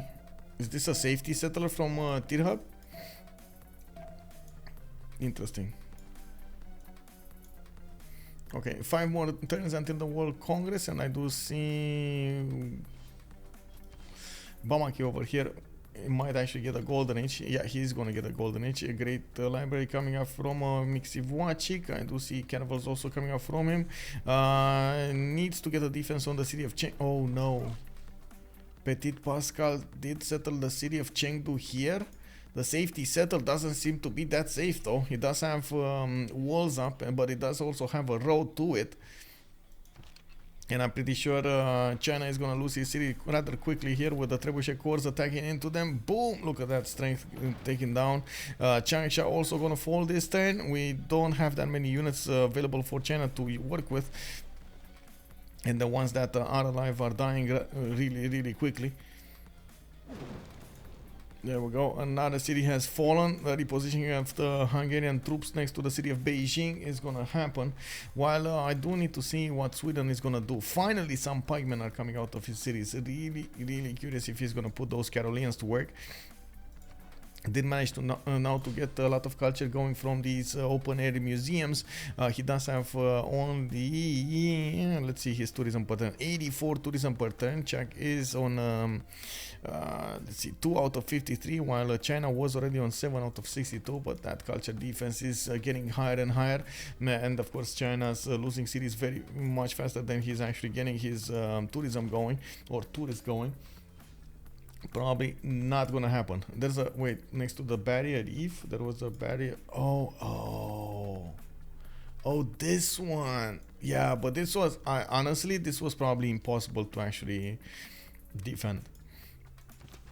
I see Gabzou did manage to get the Isun Sin, and he did get the ironclad, the free ironclad going with it.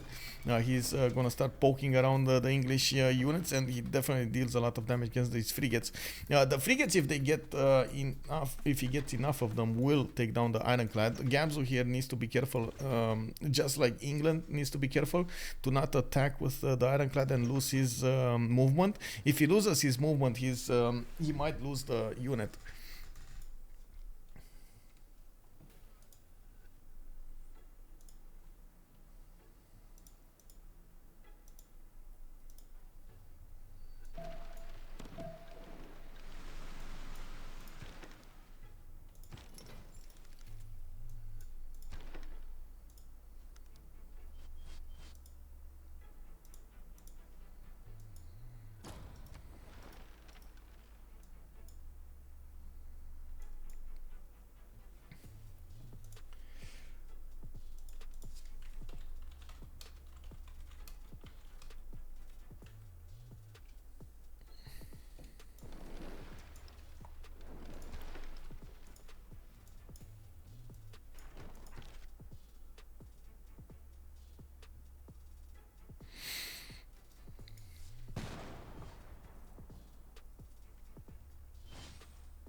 Phoenicia over here did manage to put more defenses up, but now he's gonna be with field cannons coming against him. These field cannons will hurt a lot.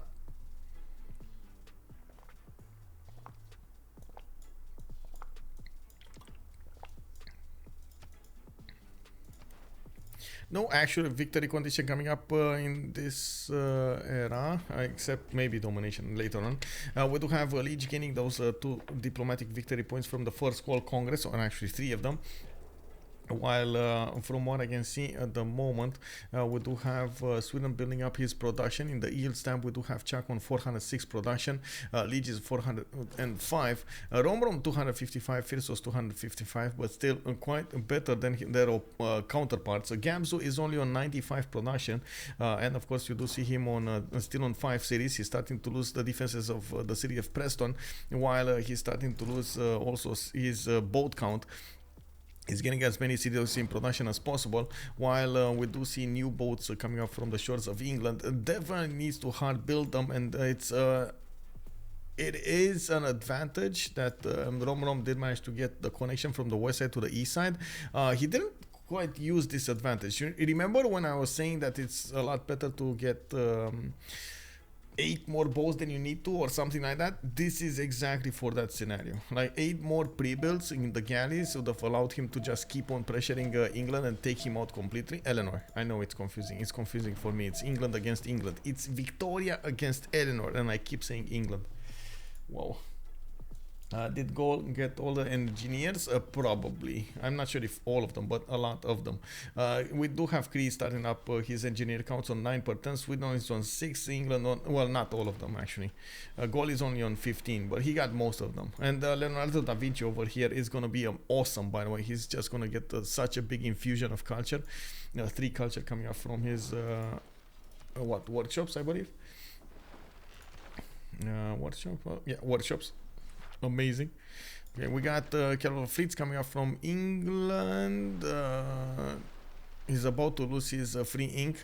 That's going to be a lot of science dropping down from Gabzou. And of course, we do see that at the moment England keeps on pressuring his opponent here. Needs to be careful though. And there are tiles to attack the city of Preston from, but that's going to put him in range of that encampment. I don't think he wants to do that. Really needs to be careful how he's gonna put this to work. Caravel fleets are strong. And I do want to point out something, by the way. You see this ironclad of Gabzou here? It already got a promotion. It has 26 more points until he's gonna get another promotion, and Romrom can keep shooting it with his frigates. It will probably take it down. He has 2 frigates dealing 70 damage, 73 and 70 damage, and then another one that can deal 68. Okay, it might not be enough to take it down without a fight, but Romrom can then just step on it with a cannibal and take it out, or even wait for it to move back, move forward with his other units. China down to his safety center, so he lost his capital city, he lost Beijing. Thank you so much for pointing that out. Looks like Hungary here did notice China was taking another safety settler from Chengdu, moving it to the northwest, probably boarded with faith. He was in a monumentality, so yeah, there we go. He banked up a bit of faith, and then he got another one. Now Phyrsos' units will probably try to focus that while he's bringing all of that military hardware from Beijing's city towards Chengdu. That was fast though. We got Bamaki here with a knight as well, trying to help out the units of China get out of there.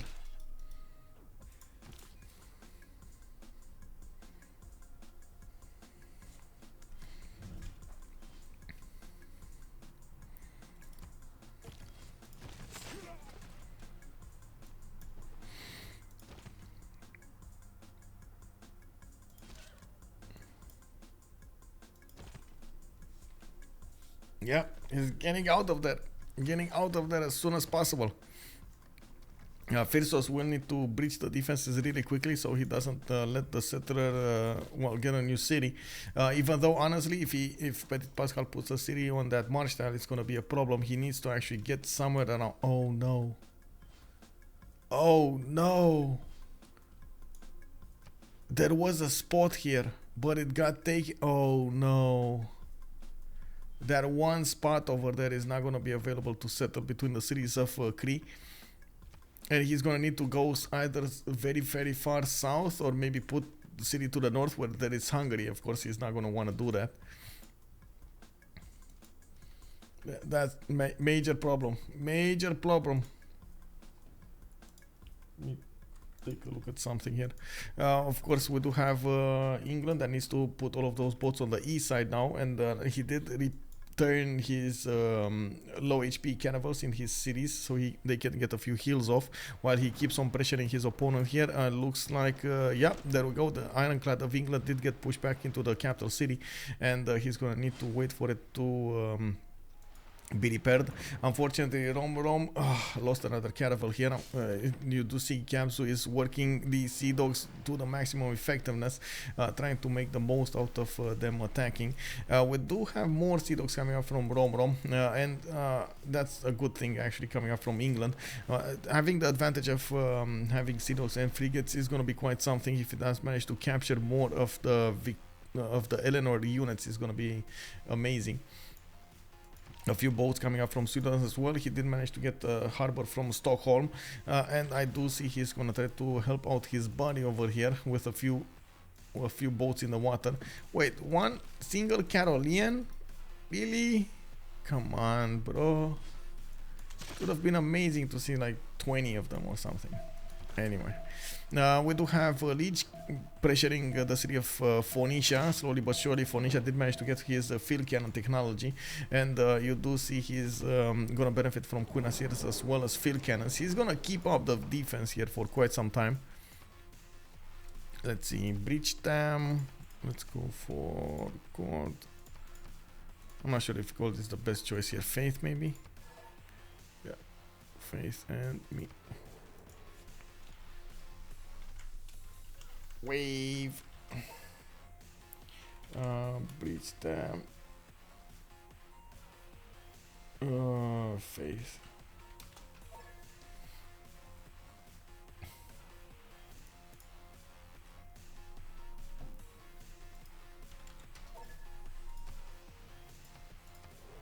Okay, we gotta go.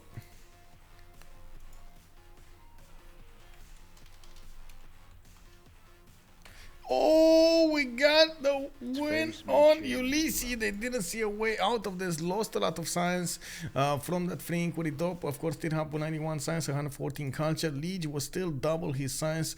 And the only advantage is that veux mon Tsingy had was the gold. It looks like it was not enough. They would have lost a player as well. Bamaki over here, I think. Wait, no, Ptitpascal was about to lose his settler. And not to mention the last city of Chengdu. Multiple trebuchet corps were on the way to take out that city. GG, well played. Definitely. Did I say that? Yeah, I did say that. Oh my god. Okay. So let me actually take a look in the CivFR community. What do we have? We do have them. They probably are in a channel somewhere. Need to find them. Give me a second here.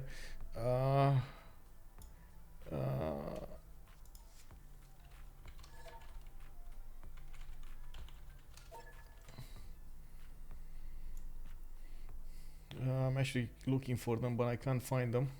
Maybe they're in a weird channel somewhere. Oh, I see. Hey, GG, well played. GG. Aïe, Gabzou. Too many things, man. Too many things to do. Ah, faut pas parler anglais à Gabzou. Quel sacrilège. Gabzou just understand yes and no in English. Mais si vous voulez, vous pouvez faire la traduction, je sais pas ce qu'il a dit. Mais... Il a dit qu'il y avait trop de trucs à faire pour toi. Ah ouais, c'était trop compliqué. Aïe. Tiens, dis tout, Kétid. Aïe. Aïe. Aïe. Mal à Aïe. Oh, le mausolée. Yeah, you played Oh. much to say. You played. Arrête de me taper, Gabzou, c'est fini. Je ne joue plus. Eh oh, laissez-les parler là. C'est vrai ça. Du coup, personne ne parle. Du coup, plus personne ne parle. Voilà, t'as saoulé tout le monde. Bien joué, Lege, bien joué. Argument d'autorité. Bien joué, hein. On a pas le droit de taper sur les pandas. Ah putain, un 4 trop chiante. Interdit ça. Un 4 en plein milieu. Ah, elle était Ouais. trop chiante. En plus, on a fait vraiment beaucoup de dada pour essayer de la péter rapidement. On a failli remap juste à cause d'elle. Moi, avec la guerre, gros, je l'ai regardé un tour sur 10. Genre, Putain. j'aurais pu. J'avais pas cette Ouais, guerre je de pense que cool. tu pouvais faire mieux ouais, avec un 4. Ouais. I just have a question for Ptitpascal. What happened with the first settler? With your settler be free? C'est misclick. Il a misclick. Oh non! C'était un misclick? Ouais, c'est un misclick, ouais. On n'avait pas compris l'aller-retour, on se dit mais pourquoi? Non, je voulais. Si t'avais un guerrier pour le... I wanted to hit the warrior. Yeah. My settler went back in my city. Wait, really? I thought you retreated there, like you did it on No. purpose. Oh Tu my peux pas, god. tu peux pas taper. Enfin, Ah, me paraissait- Si j'avais un PM. Yeah. Ouais, mais Oui, t'es tu- tranché, enfin, et il y a mon guerrier qui arrive. Ouais, que voilà, ce- c'est ça. c'est- tu c'est- peux techniquement, mais. Tu peux, faut pas. mais... Oui, mais je veux dire, c'est pas. Bon, l'aller-retour, super je me suis utile, douté que c'était un misclick, mais je sais pas si tu pouvais faire beaucoup C'est mieux. pas super utile, mais bon, autant cliquer, j'avais un PM. Yes. I do want to ask, how much do you think the spawns affected this? Bah, having, Just- Just Ah, Arcade.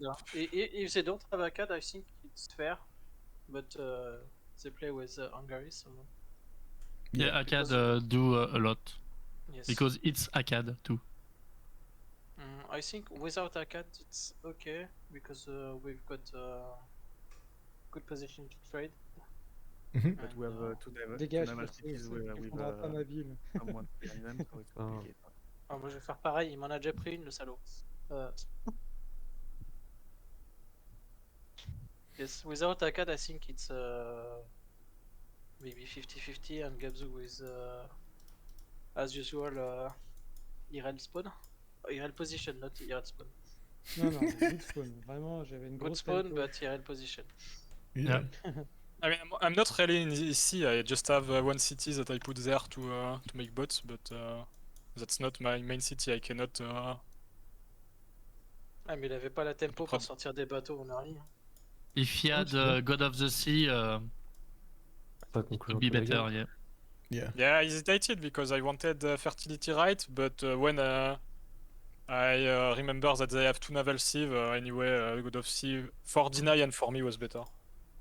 Ah, putain, Ah. si tu And prends I have a pas good Dieu de good la of mer, sea, si so, tu prends pas Dieu de la mer, je pense que j'étais tellement bien, j'avais déjà travaillé 4 poissons, je crois. Ah ouais, Ouais. Ouais. Il a commencé Je bat suis et parti il bat a eu un et bat j'ai eu dans un un. bat. ok, ouais, t'avais une bonne tempo. Un bat dans un bat? Ouais, du coup. Un Non, bad les- dans Et un bah, Bamaki, dans il a eu une un petite- Noki pour 3, donc c'est ce qui nous a dit, ce qui nous a poussé à pas remap. Je pense que notre grosse erreur sur la 4, c'est d'up les archers plus tôt sur Titi pour taper les unités à 4 bien plus tôt, parce qu'on a hésité longtemps. Pourquoi vous hésitez? Parce qu'il y avait d'autres Pascal achats. était pas trop d'accord avec ça, et Ok. du coup on a Non, hésité. moi, je Parce suis que pas- Pascal il disait qu'il fallait plutôt slam la ville avec des poneys. Avec une cible qui Non, part fallait fort, je surtout pense que pas c'est déclarer compliqué. pour qu'elle fasse pas 5. Ouais, il y avait ça aussi. Ah, je pense qu'il faut tuer avec des archers, faut pas attendre. Je suis d'accord avec vous. Parce que si tu tues avec des archers, même si ça reprod, tu tues un à un et au pire il dope un truc et tu peux pas faire grand chose. Si t'attends les poneys, en fait, il a le temps de venir. Dup et là c'est plus pareil quoi. Surtout quand t'as une cible navale et que tu fais port poney, normalement t'es en Ouais. retard. Hein. Par poney, tu as ton premier poney qui tourne 32, 33. Donc du coup c'est un peu plus compliqué. Sur Phyrsos, t'as Suze tour 34 je crois, non? Quelque chose comme ça. Je sais plus trop, ouais, un truc comme ça. Qin-Shi, il a un bon spawn aussi. Hein. J'ai pas une bonne B1, mais j'ai Ouais. bonne B2, bonne B3. C'est pas quoi comme Panthéon? Thunderzo, évidemment. Pas de plaine. Je suis pas si fan de l'été Bamaki au final parce que j'ai deux. Enfin, mais pour proc mon passif sur les deux quartiers, je pète deux cases. Il est où? Ouais, c'est ça. Tu l'as fait Bon, où? il était mieux avant, mais style, c'était pas sur. Ouais, je vois. Là, à la toute fin, il y a trois cases. Après, il y Ouais, avait j'allais quelques- dire, il y avait- là comme ça me paraît Non, pas non, fou. mais il y en avait 4 ou 5 à un moment. Mais à la toute. Et puis j'ai pas million. Mais à la toute fin, il y avait quand même des marais, des trucs comme ça, donc ça allait. Ouais, sur Debrecen, ça aurait été mieux. Hein. Ouais. Mais tu sais, j'ai juste vu une ville avec beaucoup de floodplain, j'ai pris le Panthéon, et ensuite je l'ai lancé, tu vois, et c'était bien. Sauf que un peu plus tard, je préloque la Platco, un peu plus tard, je préloque la théâtre, et je me dis, ah, finalement. Merde. C'est un peu du bait sur cette cive de faire été Mélanqui parce que Ça généralement dépend les ça dépend des placements, mais ouais. en face c'est de la footplane. Des fois ça se met bien, mais là non. C'est une bonne merveille quand même.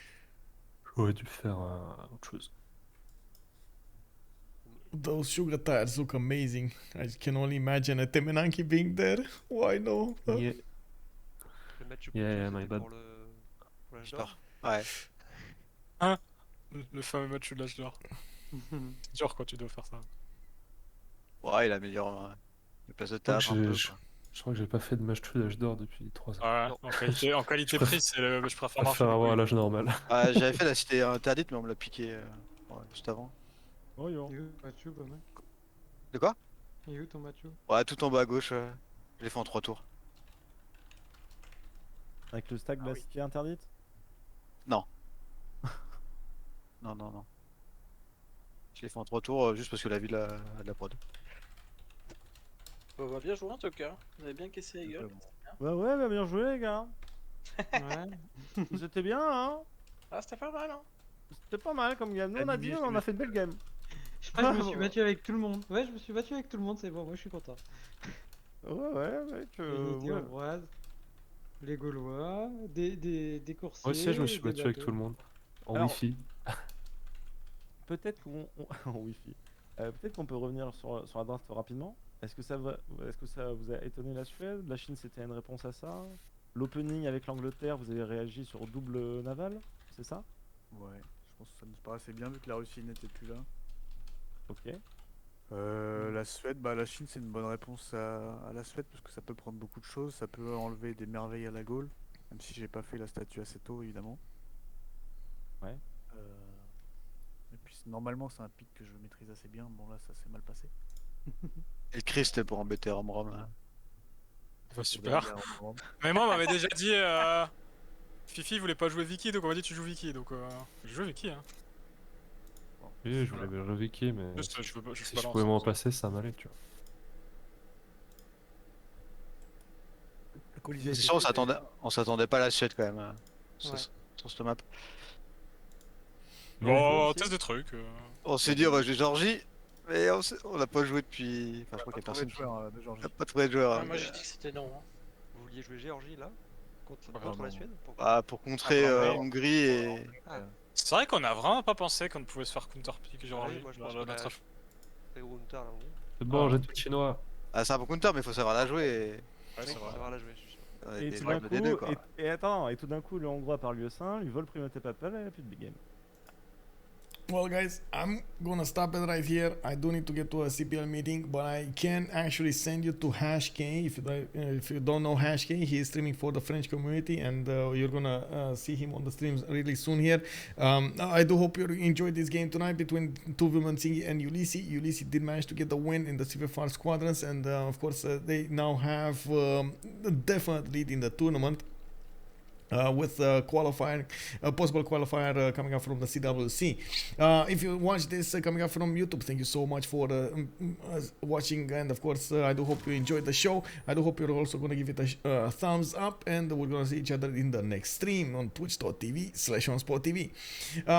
You can also check out my schedule on discord.gg. On Discord, I should say. You can check it out in the description down below, or you can use exclamation mark Discord in my stream. You're gonna get an invite to my Discord server, and we can see each other there. I do have to say thank you so much. Thank you so much for the follows. Thank you so much for the subs. Let's see each other in the next stream tomorrow. I'm still waiting. I'm on the fence on what kind of game we're gonna have. It's either gonna be a 4v4 RTS. It looks like it's not gonna be it looks like Ben just gave us an update here, and it looks like it's not gonna be held. Okay, well, we're probably gonna have a 2v2 Demonar with Borise going against Soft and Ice Look. I'm gonna send them a few messages, and we're gonna see what game we're gonna have tomorrow. Of course, I'm looking for a game on Saturday, and we might have a pause on. I think we're gonna have a pause on Sunday, depending on what kind of games we'll have. I have somewhere to be until 8 p.m. my time, so unfortunately I'm not gonna have time to actually spend that. So thank you so much, by the way, everybody, for joining over here. Thank you so much for the support. Let's see each other in the next one, and don't forget, have some fun with some Civilization 6 gaming. Bye bye.